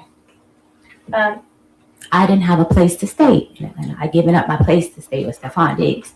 So I didn't have money for a hotel or Airbnb to go home to Atlanta. All right, Ms. Adams, for the next question. Thank you. You've traveled with Shy before, right? Yes. You went with her to Trinidad and Tobago. Yes. You're actually friends with her, aren't you? Associates, Right. co-workers. Well, you traveled to another country with Shy. It's levels to friends. It was a co-worker. I just met Shy in August. Did Steph go on that trip to Trinidad and Tobago? No. And that was in the fall of 2025. Yes. And then you went on another trip in the fall of 2025 to see Shy, right? No, I didn't go on another trip. I was told to leave the house, so I went to stay with Shy because I didn't have anywhere to stay. Okay.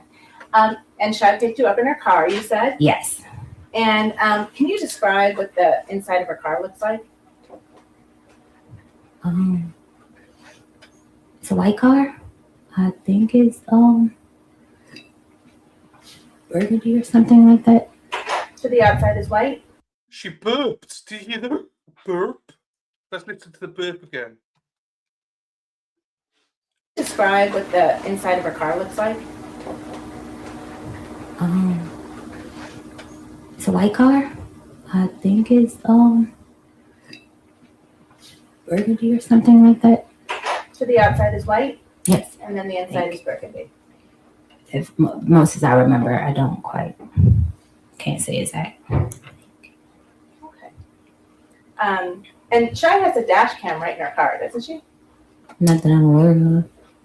You didn't see a dash cam in her car? No, I saw like where you see the speedometer and stuff like that. No, not down on the panel where people look when they're driving. Up on the top of her car. There's a bar on the top of her car with a dash cam on it, right? No, I didn't see that. You didn't see that. No. Did Shy ever tell you that she had a dash cam in her car? No. Okay. Did you know that you were being recorded on that dash cam on December 2nd? No. Did you know you were being recorded on December 3rd? No. You know now you were recorded, correct? Yes.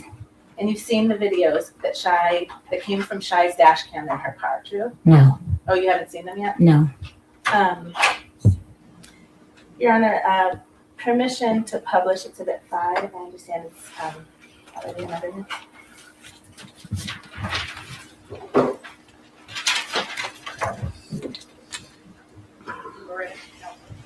Your Honor, sorry, but maybe we can see the sidebar. Oh my days. What's going on? She's not seen the videos. We need to see the videos, people. We need to see them. I'll release the videos. Let's see them. Yes, give us the videos. She really can't be that stupid. Stop the BS, lady. Enough already. I agree, Dave. Ms. Adams, I'm going to show you what's been admitted in this case as Exhibit 5. I can't see. Hang on, they're just putting it up. Just wait 1 second.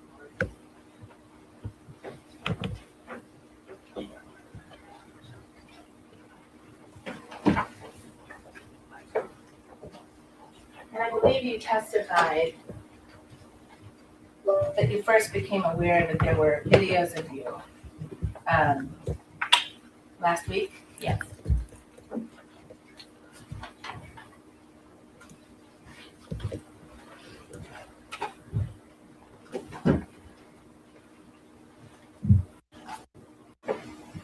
I don't know, Ms. Adams, were you able to see that person in that video? If not, we can play the whole thing. Okay. We want to also move it.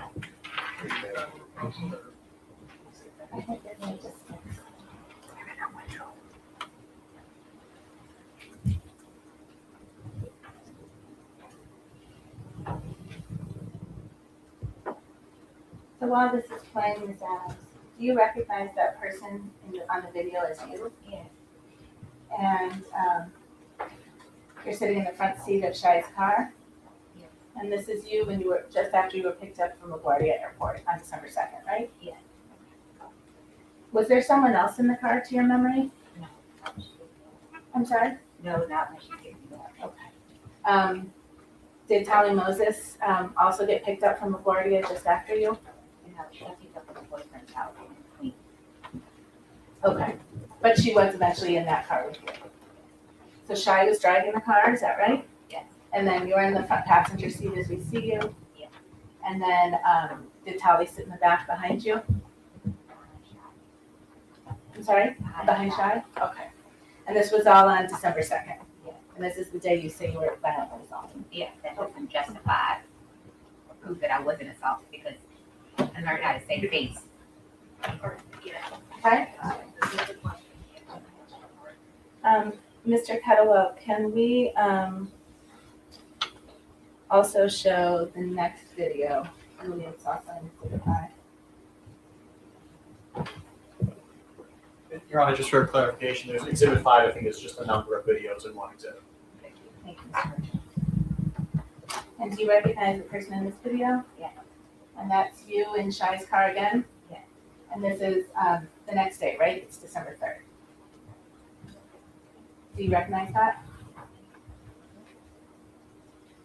Well, I might not be able to see.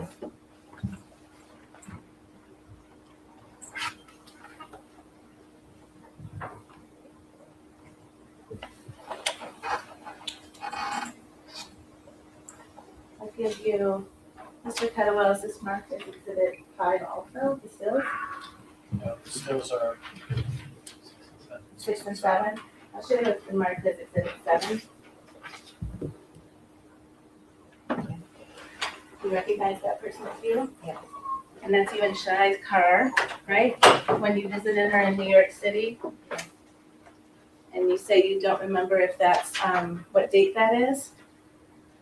Your Honor, I'm sorry, may I approach from later? If I could direct your I didn't attention. say I remember the day or what day.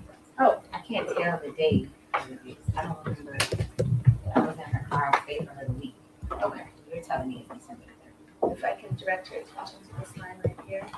See how it says 2025 1203. Do you know what that means?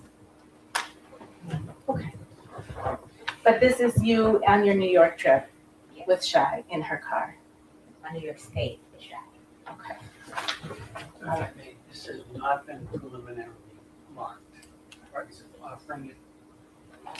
I believe that is intended to be in the thumb drive. It's in the thumb drive separately. Stills, though, I think Mr. Crook is referencing, have not been marked as 6 or 7. So if you want to, it's them there. I have no objection to those stills being marked as 6 and 7. Thank you. This would be Exhibit 7 that is been Yes, thank you, Mr. Clerk. And this is, for the copy for the court. yes, sir. This is Exhibit 6.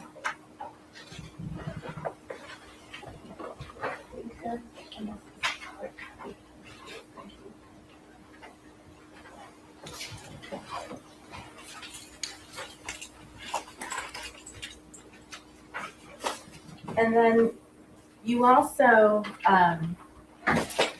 had some videos taken of you by Tolly while you were in New York, right? I don't remember. I don't recall.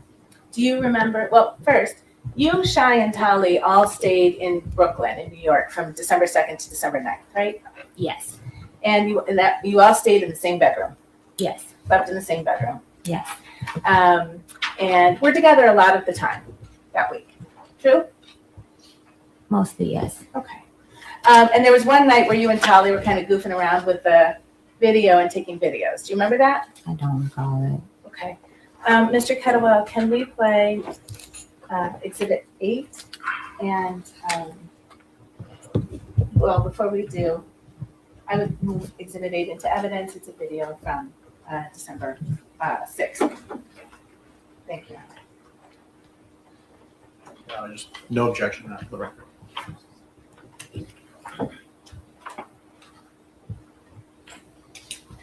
And Ms. Adams, did you recognize the person on that video? Yes. Who is that? Me. And that's in Shai's bedroom, right? Yes. Where you and Tolly and Shai spent the entire week, right? Majority Tyler would sleep on the couch some days. I'm sorry? Tyler would sleep on the couch some days. Okay. But in that video, that was, Tolly was videoing you, right? Okay. I don't recall that. You don't remember that? Yeah, but we were up there. Mr. Kettlewell, and Your Honor, I would move in Exhibit 9, which is another video from that same time. December 6th, 2025. That's still for the record. It would be also. Thank you, gentlemen.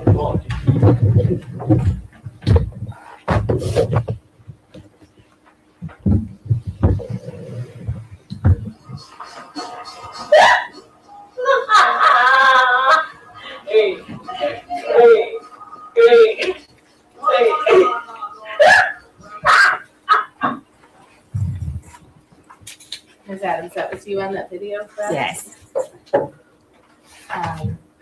And Your Honor, I would move in stills as exhibit 9 and 10.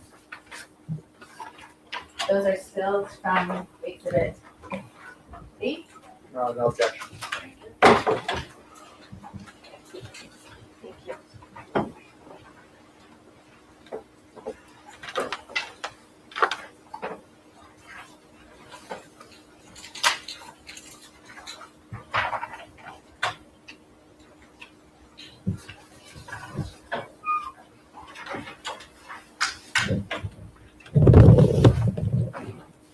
And Ms. Adams, I just ask you to look at those and tell me if that's a fair and accurate representation of you from the week you spent in New York That day, yes.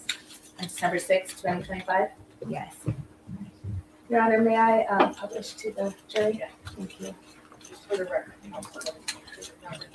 I am offering to the jury exhibits 9 and 10, which are 2 stills taken from the second video of exhibit 8. No objection.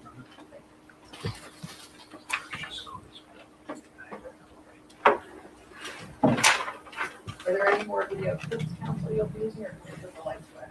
I think we can put the lights back on, Your Honor.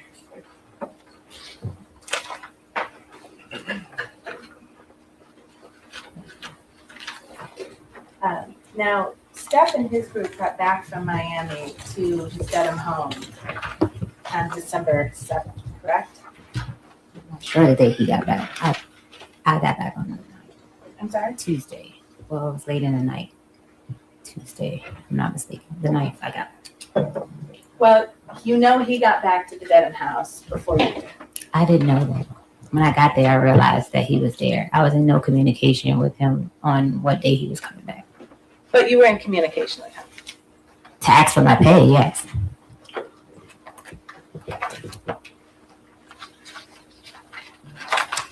Can you turn to tab C, which has been marked as exhibit 3, please?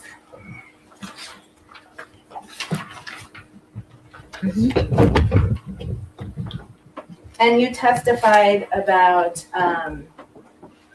the text exchange you had with him at around 12:30 on December 2nd, where you called him a pussy, right? Yes. And then he said, "Show me I'm pussy," and you said, "Will do," Yes. right? And then if you turn the page,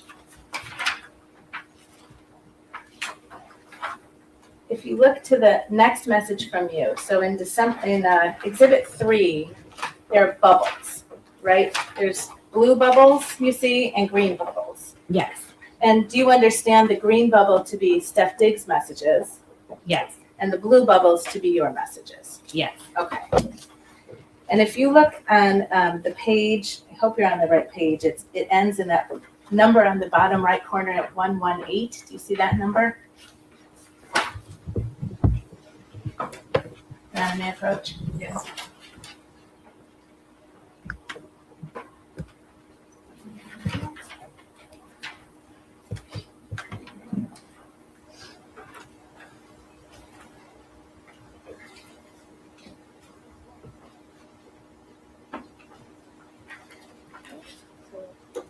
So 117.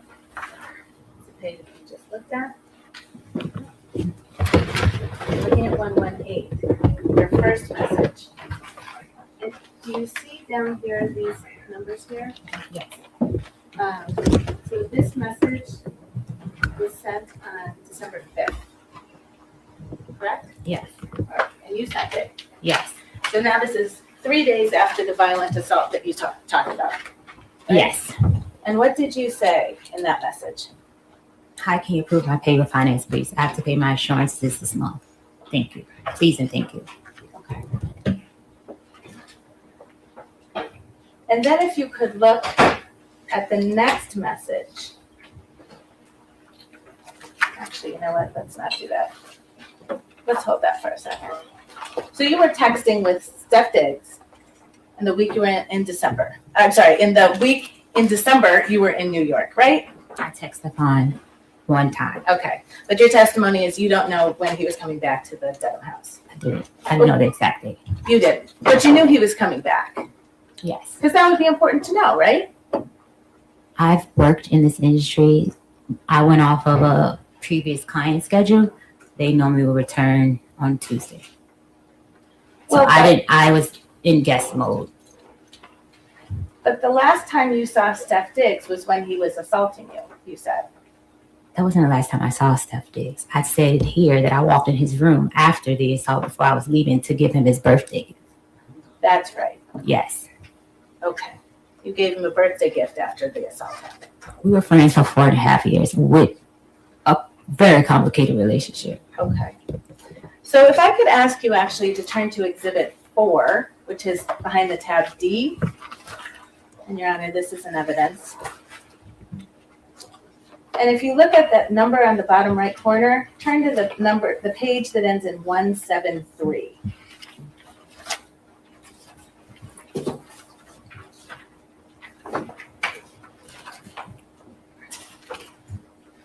And I'll ask you some questions before we get to that substance, okay? Mm-hmm. I think you testified on December 9th you went back to the Dedham house, right? Yes. And you got yourself an airplane back to Boston, right? Sonny got me an airplane back to Boston. Okay. And you landed at Logan Airport at night. Yes. Then you took an Uber to the Dedham house. Yes. You arrived around 11:30 p.m. Yes. You were alone. Yes. You came by yourself. Yes. Didn't bring anybody. No. Okay. And when you got in the house, you went and knocked on Steph's bedroom door. I went to put my things away and I knocked on his door. Yes. I'm sorry. I went to put my things away and knocked at his door. And that was around midnight on changing over from December 9th to December 10th, right?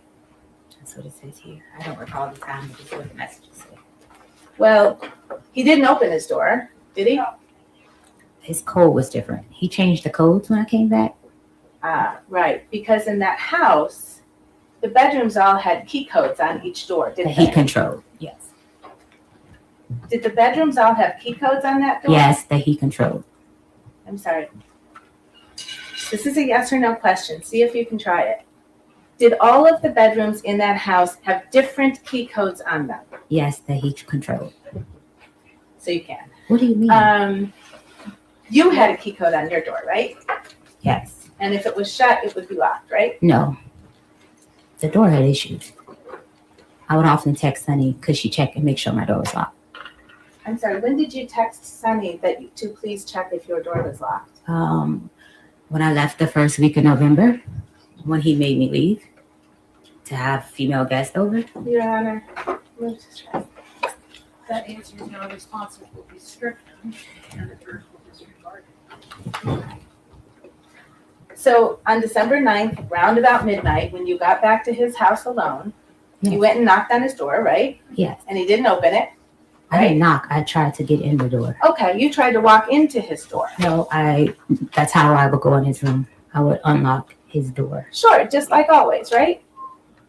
When he needs food and his door was closed, I would go in his room. Right. I never went in his room without permission. You going in there on December 9th is no different than any other day, right? No. And when you weren't able to get in, you actually sent him a text message, right? Yes. And you told him, can you read what you told him? I was coming to ask you what time you have to be at work and to say hi.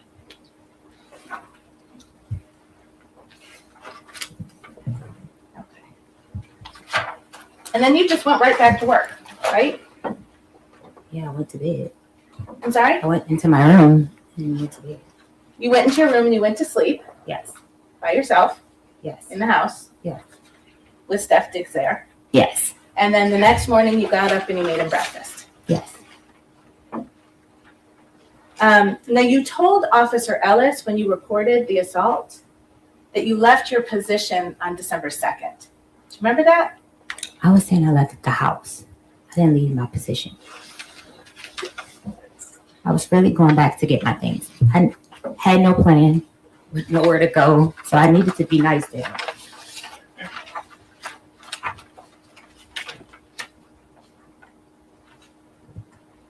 Did you tell Officer Ellis, after the alleged assault on 12/2/2025, Adams left her position and left the residence to stay with a friend in New York?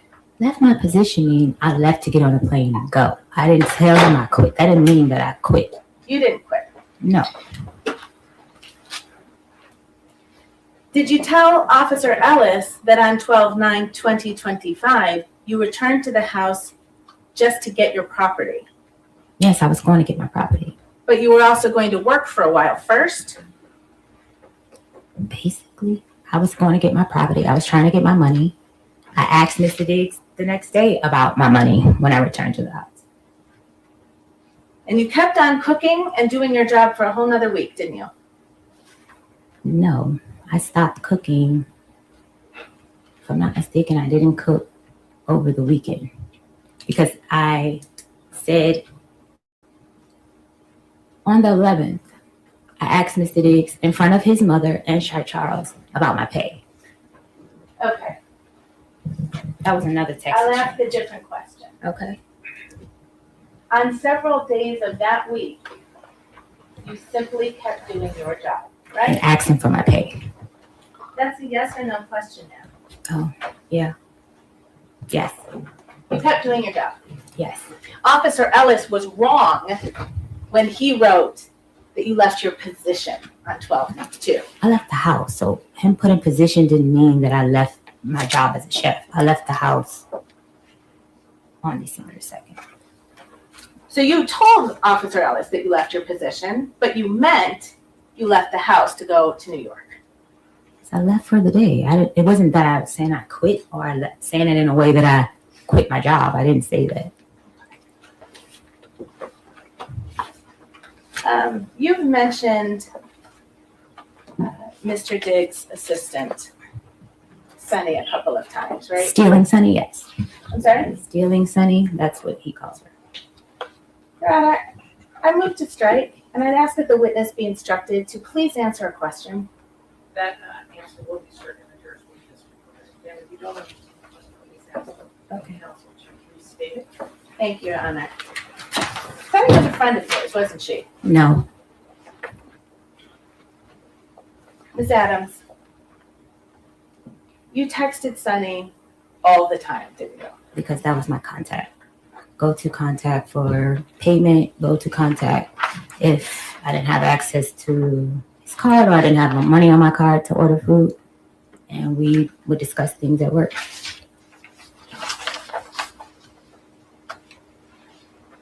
I'm going to show you a document. Take a look and see if you can recognize that as text messages between you and Sunny. I'm just, guys, get this out. Oh, of course, sorry.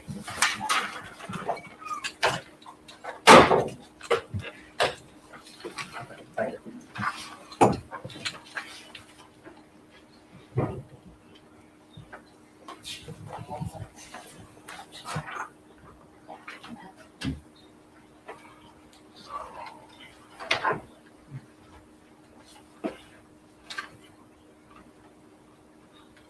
Do you recognize that document as text messages between you and Sunny? Yes. Yes? Mm-hmm. Okay, Your Honor, may I approach? This document doesn't have numbers on it, so I'm just going to do it through.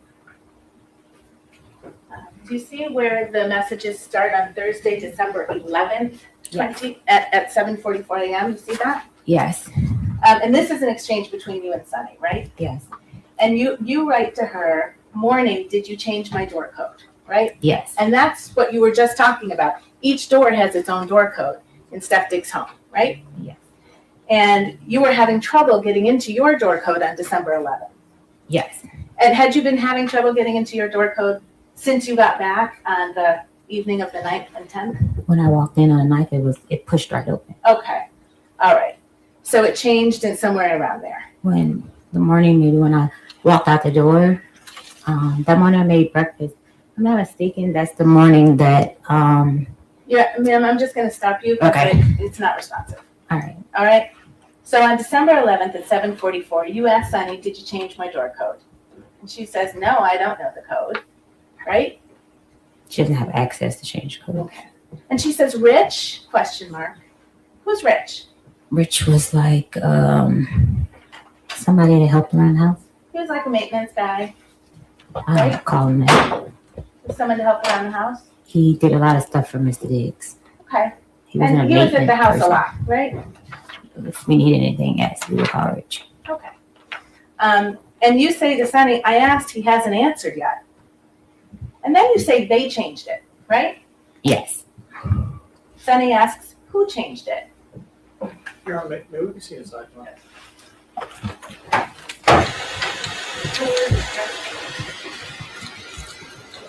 Okay. There's not much left for today. About 45 minutes or so. So thank you all for your patience. We'll be covering this tomorrow live. I believe they probably go live about 9 o'clock. We will be covering it live on this channel.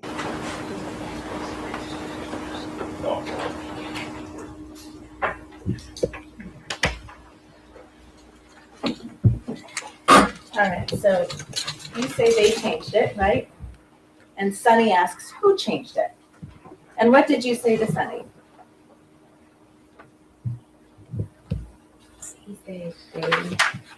He said they. So What else did you say to Sunny? He said, hey, so Steph and the white bitch. I'm sorry? What? I said, he said they, so Steph and the white bitch. When you said, he said they, the he in that sentence was Steph, right? Yes. No, yeah, yes. And the they, who is that? Them two together. So your testimony is, so the white bitch, is that Lindsay? Yes. Okay. All right. So was that the kind of thing you said to your coworker? Yes, because she called me a bitch first. I see. You were kind of friendly with Sunny. Yes. You shared stuff with her. Sonny disliked her too. Okay. So you shared that. They had their own thing before I came. And then if I could ask you to turn to tab D in your binder, which is Exhibit 4. And I'm sorry to do this, but if you could look, the numbers at the bottom right, the number that begins, that ends 178.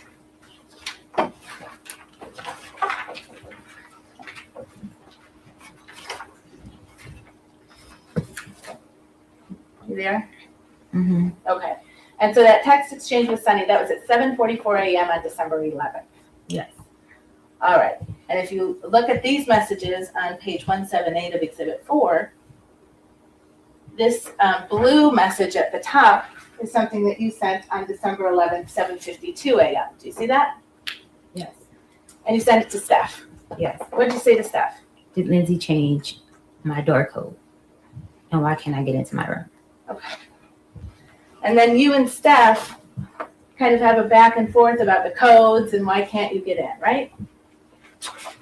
Yes. All right. I remember that. That's not listed here though. And meanwhile, you're also having a text exchange with Sunny about Steph and the white bitch, right? Yes. Objection, Your Honor. Yes.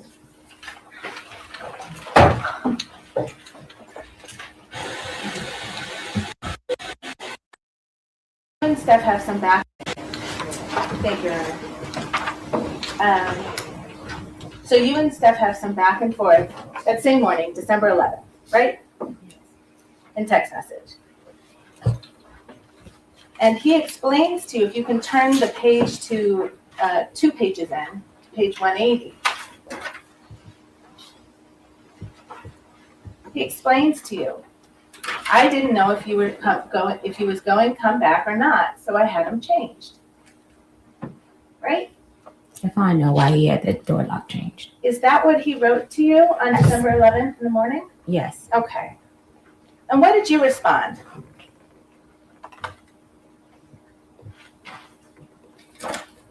It's right there on the same page in the blue bubble. No, it's not. Can you see it? Lord. Lord. And if you can turn the page,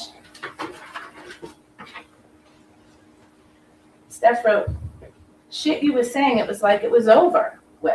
I was like, well, you understood he was talking about the text fight you had on December 2nd, right? No. Yeah. What did you respond to I Steph? said no. I'm sorry? I said no. I didn't say yeah. You didn't understand that he was talking about the last time that you saw each other on December 2nd, which is the day you got in a text fight about Lindsay and you not going to Miami? Me and Stefon had arguments all the time. Like, not all the time, often, and it would just fly over. But it didn't turn into a fight like it did. I needed to come back to get my things. Let's see what did you respond to Stefon on December 11th? And this is now 9 days after you were assaulted, supposedly. I was assaulted. It wasn't supposedly. What did you respond to Steph? Was very emo. Sorry I made you feel that way. I don't want to leave. I want to stay to take care of you as long as I need you. And you sent him a second message. Really sorry, Steph. You were angry with him on December 2nd. You already testified to that. Needed to be nice to Stefon in order to get my pay to leave. I'm sorry, you were texting? I needed to be nice to Stefon in order to get my pay to leave.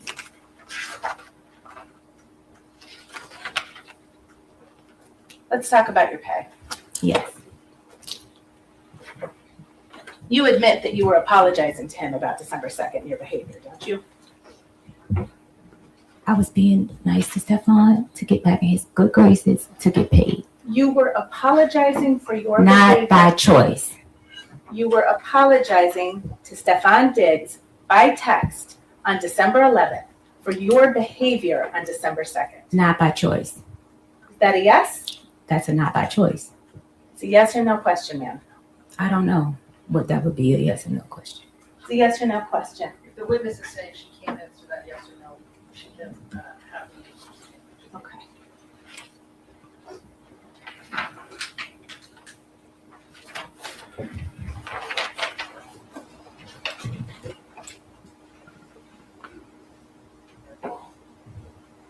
All right, so your claim, I guess, is that Steph owed you money. It's not a guess. Stefon did back wages. You were Wages paid- owed. You were It was paid wages. I think you should use the correct language. the correct language It's for your wages. civil lawsuit? I don't have a civil lawsuit. You were paid $2,000 per week to cook for him, right? Yes. And if you used your own money to buy groceries, you were reimbursed for that. Yes. And when you were hired to work as Steph's chef, you didn't have to fill out a job application, right? As stated previously, me and Stefon had an interpersonal relationship that was professional. So is that a no? I did not. I don't know how to answer that question. Yes Did or you fill no. out a job application? I don't know how to answer that question. Yes or no. Ma'am, did you fill out a job application? No. Yes or no? No. Next question. You didn't have any employment contract or anything. Yes, we did.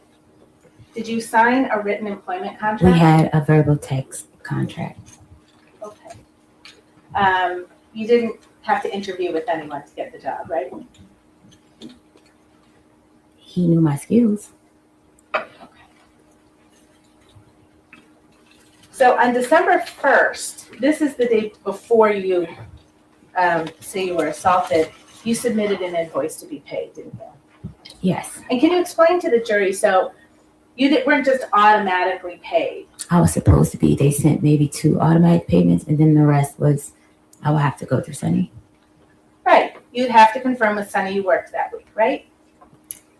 I would have to, not that confirm, I lived there, so it was never a confirmation. She was there a lot too, right? No, Okay.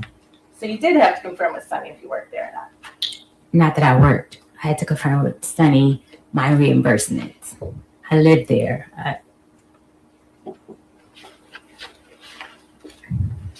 And on December 1st, what you did was you took an invoice for money you claimed you were owed, right? It's not a claim, it's money that I was owed. You submitted an invoice on December 1st for payment, right? I don't recall. I don't know the exact date.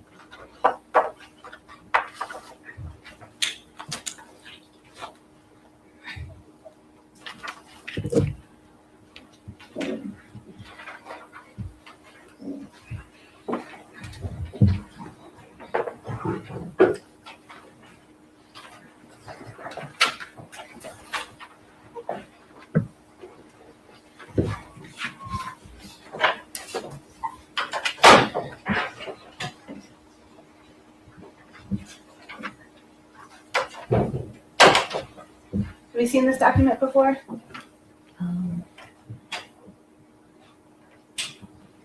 Yes, It's an email dated December 4, 2025 from Melissa I saw Goddard. that in a text screenshot. That email that Melissa has of mine was not working at the time. This was a screenshot that Stefon sent me. I never received this email. Okay. This is an email from Melissa Goddard. I never received it to my email. Did you see the text of this message before? I seen a screenshot similar. I You can't know. recall You know the you exact have. message. Would you like me to give you a document to Sure. refresh you? Yes.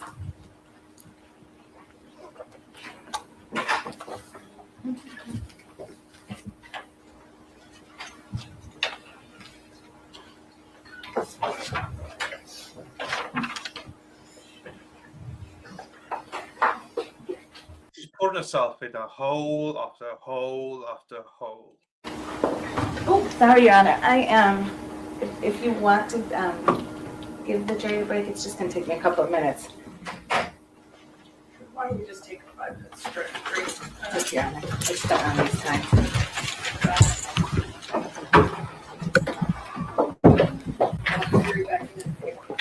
All rise, jurors can step down. You said you hadn't received it. Right, here we go. We're back. This is, I mean,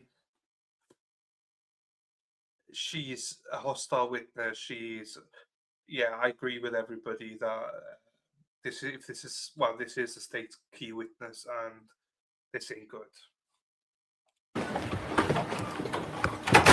Sorry, quorum is back in session. You may be seated. Thank you, Your Honor. Yes. We were just looking at an email, and you didn't remember, you said you hadn't received it in that form. If you can turn the page, did you see the invoice? Yes. And that was your invoice, right? Yes. And you said on that invoice dated December 1st, right? Yes.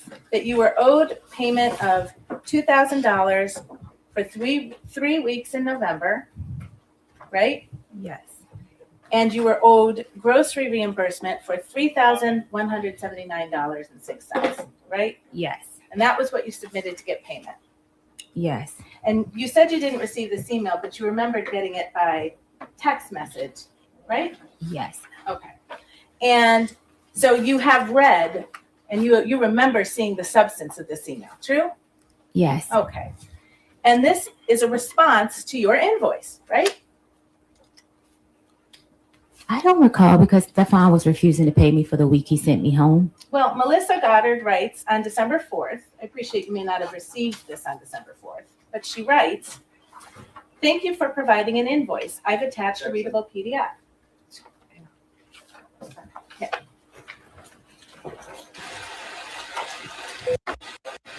The 3 weeks that you said.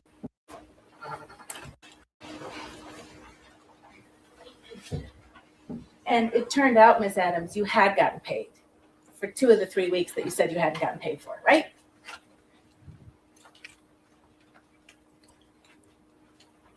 This is missing a whole lot of stuff. It's a yes or no question. I can't answer your question correctly without the proper evidence. Your Honor, may I approach? You may.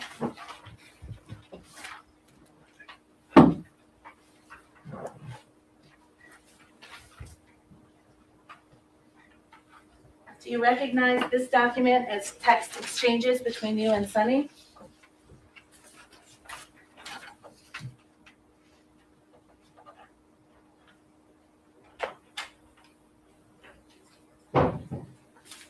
Yes. Dated December 9, 2025, Yes.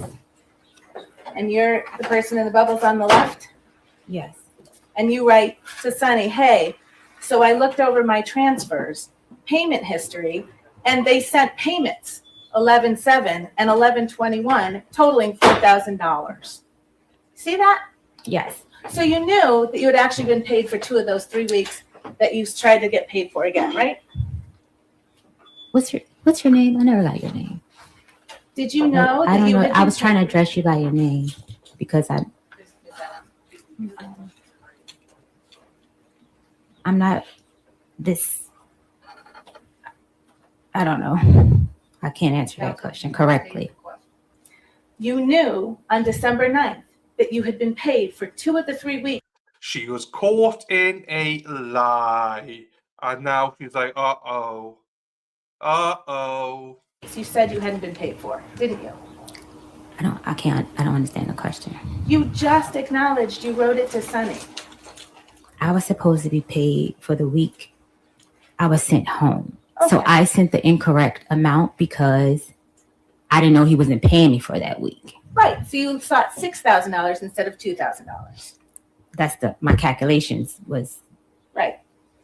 And so that last week, that was a week you didn't work, right? Because I was sent home. Right. So you weren't in the kitchen cooking. Mr. Diggs sent me home because he had girls at the Ma'am, house. whatever you're going to I add should is be not paid. responsive, Your Honor. Yes. Adam, do you understand the question you're being asked? I don't Answer understand. her question. Answer Attorney Stewart's question, all right, if you can. If it's confusing to you, she will restate it. Counsel, would you restate your question?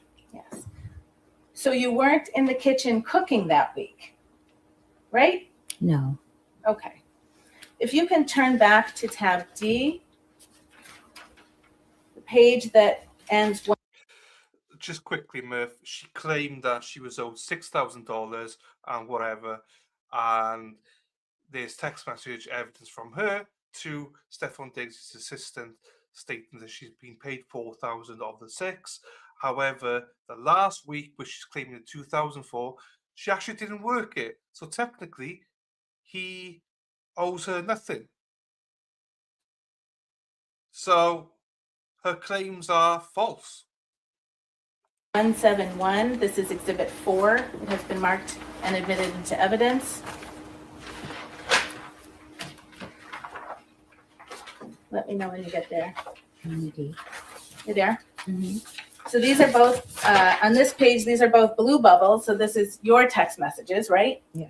All right. And on December 9th, 2025 at 2:27, you text Steph Diggs, right? Yes. And what do you say to Steph Diggs on December 9th?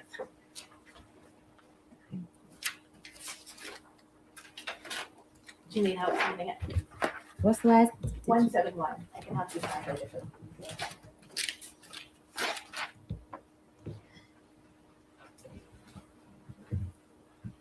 I said, can she call? I'm sorry, the second text message. Read the second text message Yes, please. without reading the You messages can read the before. first and we can talk about who you're asking about. That's fine. I was told to contact Melissa about my pay. Okay. So I responded, can she call me or can I call her? And Melissa, just to the record's clear, is Melissa Goddard, right? Yes, She's Steph Diggs' bookkeeper. that's what I was told. She's the person who wrote that email on December 4th informing you that you had been already paid for 2 of the 3 weeks you were looking for, right? I didn't receive that email. Understood. So you were asking if she could call you or you could call her, right? I was told to You were reach out to told you her. could talk to her, right? Yes, And you never called her, did you? yes, I did. What did you say in the second? I asked him bullet? for the number. I'm sorry. And I what did asked him for Miss Melissa Goddard's number. the number is right on the email that you got in text form. But that was later time. This was December 4th. The email is from December 4th. The text message you're about to read is 5 days later, December 9th. What I'm trying to say to you is that that text message was sent at a later date to me. On December 9th, you acknowledged to Sunny that you knew you had been overpaid. I'm sorry. Overpaid? I'm sorry. Underpaid. You knew that 4 of the $6,000 you were seeking, you had already received. And the last week that you hadn't been paid for was the week you weren't there. And now if you can read this text message that you sent to Steph Diggs on that same day, December 9th. Hi, so I looked over the payments. Are you not paying me for the week you told me to go home? If not, that's fine. And just from my past employers, when I'm asked not to work, I'm still paid because I'm only with them for the season. It was supposed to say them. It said the season. So that takes care of all of the weeks that you said you weren't paid for on December 1st, right? The weeks that I sent to him calculated was adding in that week. Right. 2 weeks you had already been paid for. 1 week you didn't work, and you told Steph on December 9th, if you don't want to pay that, that's fine. Right? Yes. All right. You also sought $3,179.06 in reimbursement for money you claimed you spent on groceries. Yes. That was on December 1st. That's the day I sent the email. Okay. The text to Sunny. And Please turn off all phones.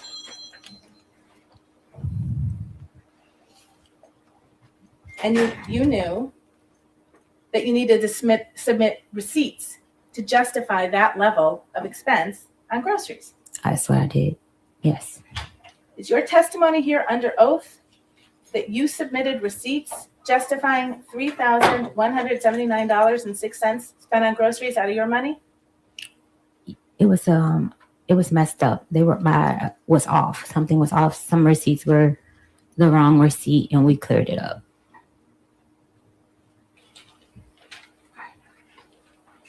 So something was messed up about that. Yes. Right? Yes. You talked about an NDA, a non-disclosure agreement. Melissa asked you to return an NDA, right? No. I'm sorry? No. Sunny asked me.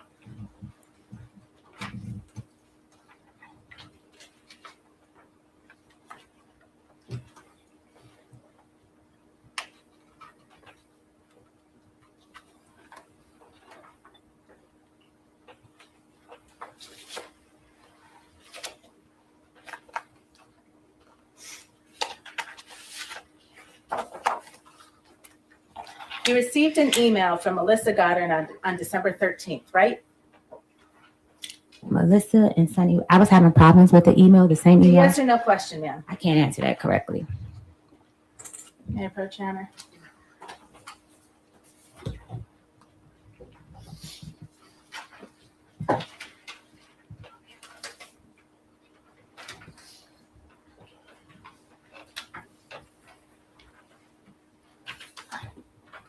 Do you recognize that as an email you received from Melissa Goddard on December 13th? Yes. And the subject line is NDA payment? Yes. She tells you she's Melissa, Mr. Diggs's bookkeeper, right? Yes. So you hadn't talked to her before December 13th because she's introducing herself right now. Yes. Okay. She says, please return the completed NDA provided to you by Sunny to this email address, right? Yes. This is required for employment with Mr. Diggs or any of his entities, right? Yes. Sunny has an NDA, doesn't she? I'm not sure. You don't know? I don't talk to Sunny about her business with Mr. Diggs.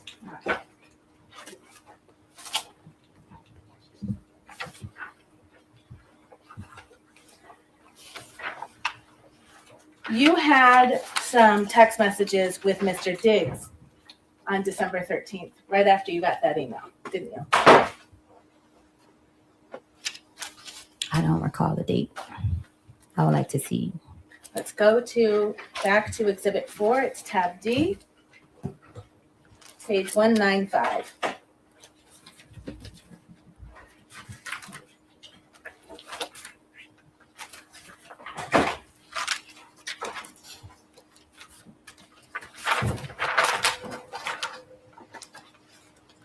Let me know when you're there, please. You there? Mm-hmm. And again, this big blue text bubble right here at the top, that's from you, right? Yes. Okay.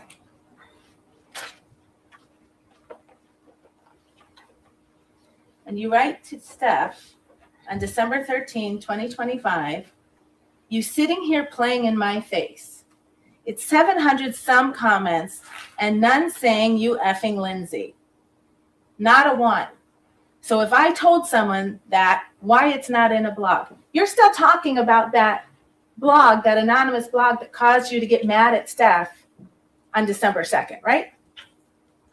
When he chose to believe Lindsay over you.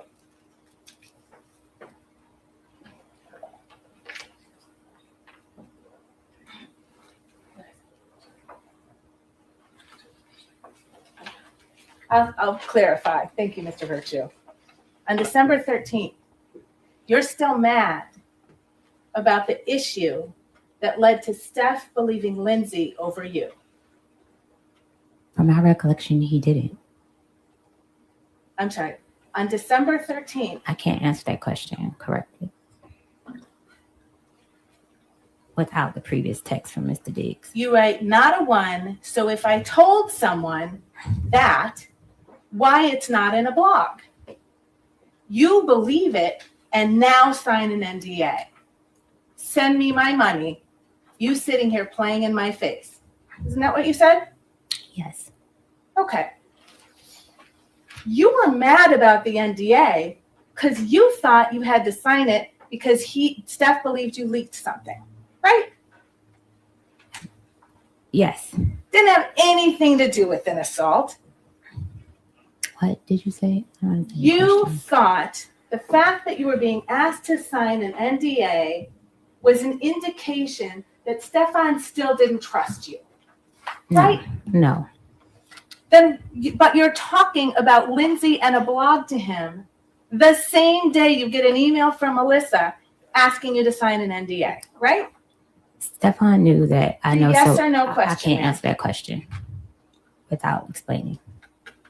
If I told someone that why it's not in a blog, you believe it and now sign an NDA.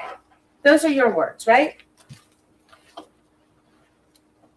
It was now signing NDA after you assault me. I had information on you. You didn't and you say think I was leaving. Ma'am, it's not responsive. You didn't say anything about an assault when you talked about an NDA, did you? It does not change the fact that I was assaulted. You talked about Lindsay in a blog and he believed It does not Lindsay. change the fact I was assaulted. The first time you connected an NDA with an assault was when you went in to talk to Officer Ellis on December 16th to make a police report, right? Yes, because I noticed the behavior.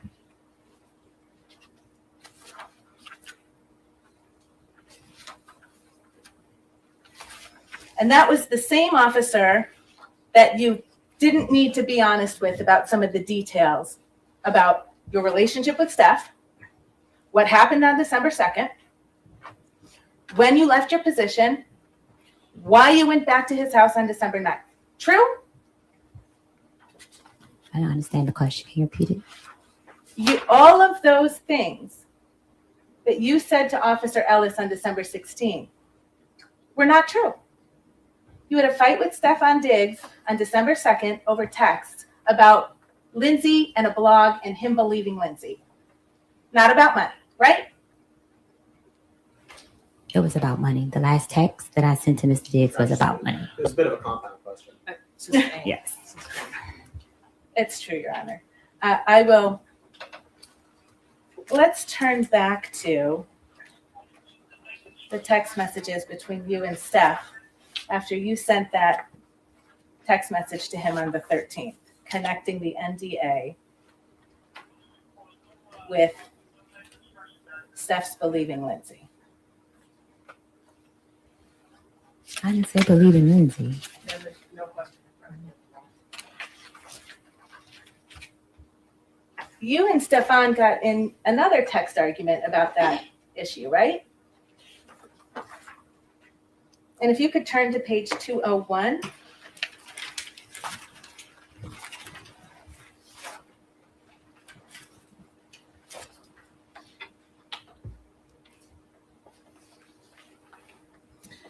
The green bubble is Stefan, right? Yes. And he writes to you on December 13th, here you go. Don't worry about Melissa, and you don't got to worry about working moving forward. I never told nobody not to pay you. They said you owed money. You knew that, right? No. You knew that Melissa calculated the receipts that you submitted and determined that you had been overpaid, didn't you? No. Okay. They said you owed money, says Steph to you on December 13th. Here go that bread you was supposedly owed, I guess. That's what he said to you, right? Yes. And he Apple paid you $2,000, didn't he? Yes. And then he left another $2,000 on the stair railing in his home for you. And that was for the week that I was there. That was for the week of December 9th when you worked, right? And he asked you 3 times in your text message, what else do I owe you? And you never gave him a number, did you? I said they owe me grocery. I had given Sonny the grocery reimbursement, the person that was my contact for giving receipts to. I thought you just testified there was a mix-up with the numbers. Yes, but I had talked to her about that. We had came up with the exact numbers after she added up the receipts. You understood that Steph fired you that day, right? I was leaving. Okay. But you waited until he told you you don't have to work here anymore, and he paid you $4,000. I came back for my money because I didn't have money to leave. So the record's clear. You came back on December 9th. To get my money that I was owed. You worked. And then on December 13th, Steph told you you didn't need to work there anymore. Right? I'd already had in my mind that I was quitting. I just came back to get my money.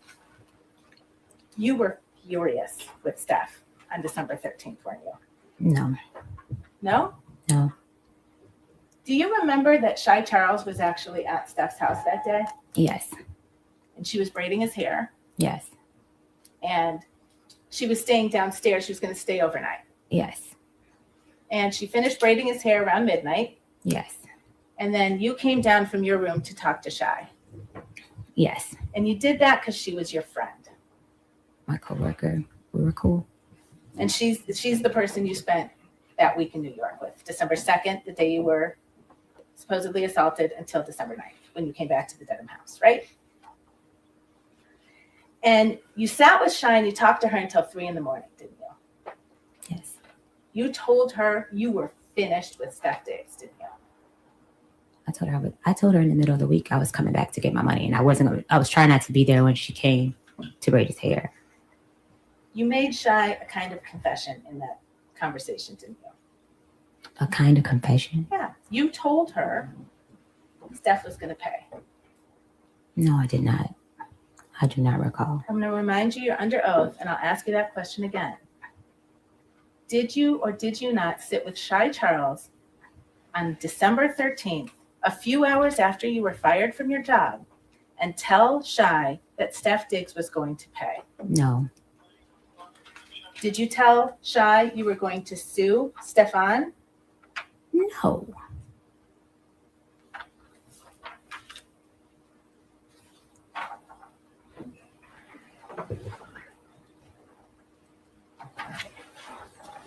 So after you were fired on the 13th, you stayed in the house, I think you said 2 more days, right? I wasn't fired.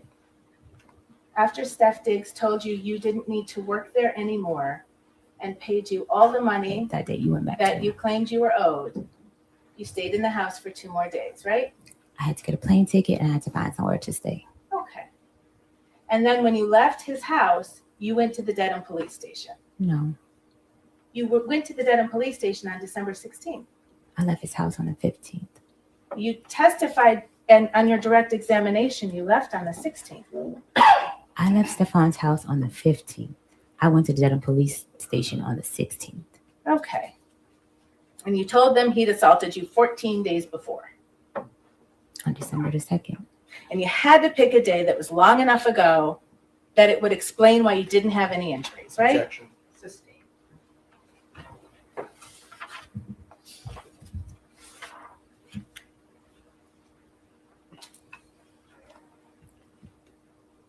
Part of the lesson you were going to teach Steph was to make a false police report. Is that true? Objection. Sustained. Well, I'll ask a different question. Your report that you made, it's missing a lot of detail. Would you agree? Yes, I was afraid to tell the relationship between me and Stefon Diggs. It's missing more than that. No, Right. it's not. In your opinion, it isn't. Okay. It's missing more of the text that was shared in the morning. Okay. It would have exposed a lot of things, and I still was trying to protect him and myself. You actually recanted your own statements, didn't you? No, I can't. So you know the criminal complaint in this case issued on December 29th.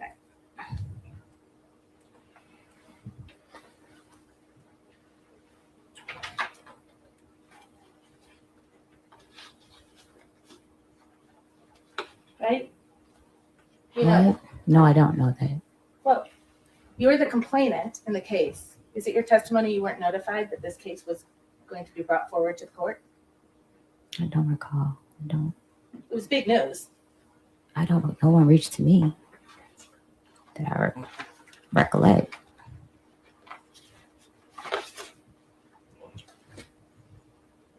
You reached out to Steph's girlfriend at the time after this complaint was made public, right? Because in the police report, I had not listened to the voice note. I just read the voice note. I was afraid she knew. I was afraid.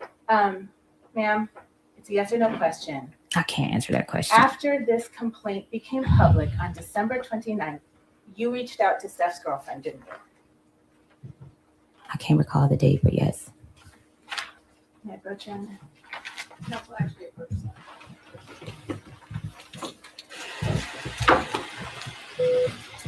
I think here they're done for the day, and I think they come back tomorrow. I'm just going to check what time they come back tomorrow.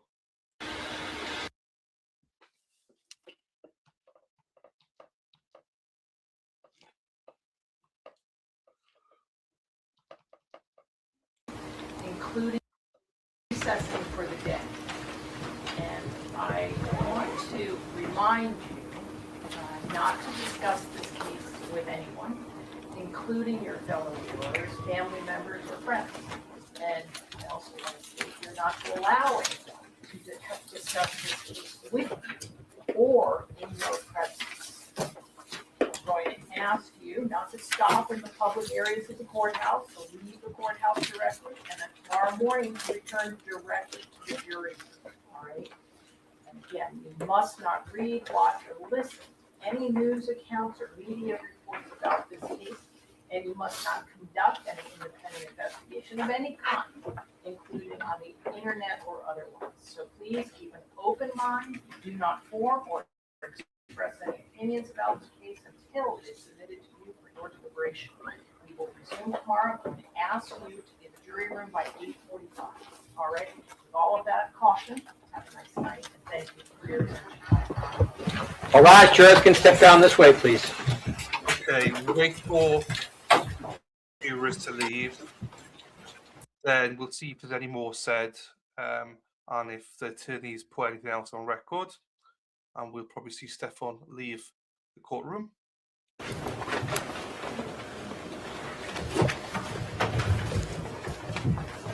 Jurors have exited this court, stands in recess. Okay, no. We might see them leave. There she is. Right, go.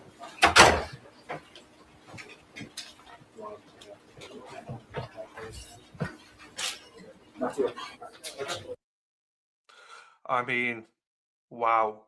That has to be one of the worst witnesses I think we've seen. I know we've seen some bad ones, but that's up there with one of the worst that we've seen. So they're back tomorrow. So that means I'm going to concentrate. I understand some people in chat were asking about the trials. I literally don't want. I don't chat about the trials in this chat. I try to keep it just about sports and sports trials. But I'm about to go and do the Ohio trial now on the other channel, and I can freely discuss anything there. I will be back at this channel 8:45 Eastern tomorrow to cover day 2 of the Stefon Diggs trial. That's the plan, and this will be the priority for that. So yeah. Anyway, I'll chat to some of you that make it over to the other trial. You won't be directed over there. You know where I am on the other channel if you want to go there. And yeah, it's nice to see Murph in the chat. Hopefully you join us tomorrow, Murph. It'd be nice to see you back here. Always good to see you, my darling. Right, for everyone else, we will either see tomorrow back here, or I'll see some of you in the Ohio one in a couple of minutes. Thank you, everyone. Take care and have a great evening. This is going to be a good one tomorrow. We can discuss a little bit more tomorrow. So in the morning. Bye-bye.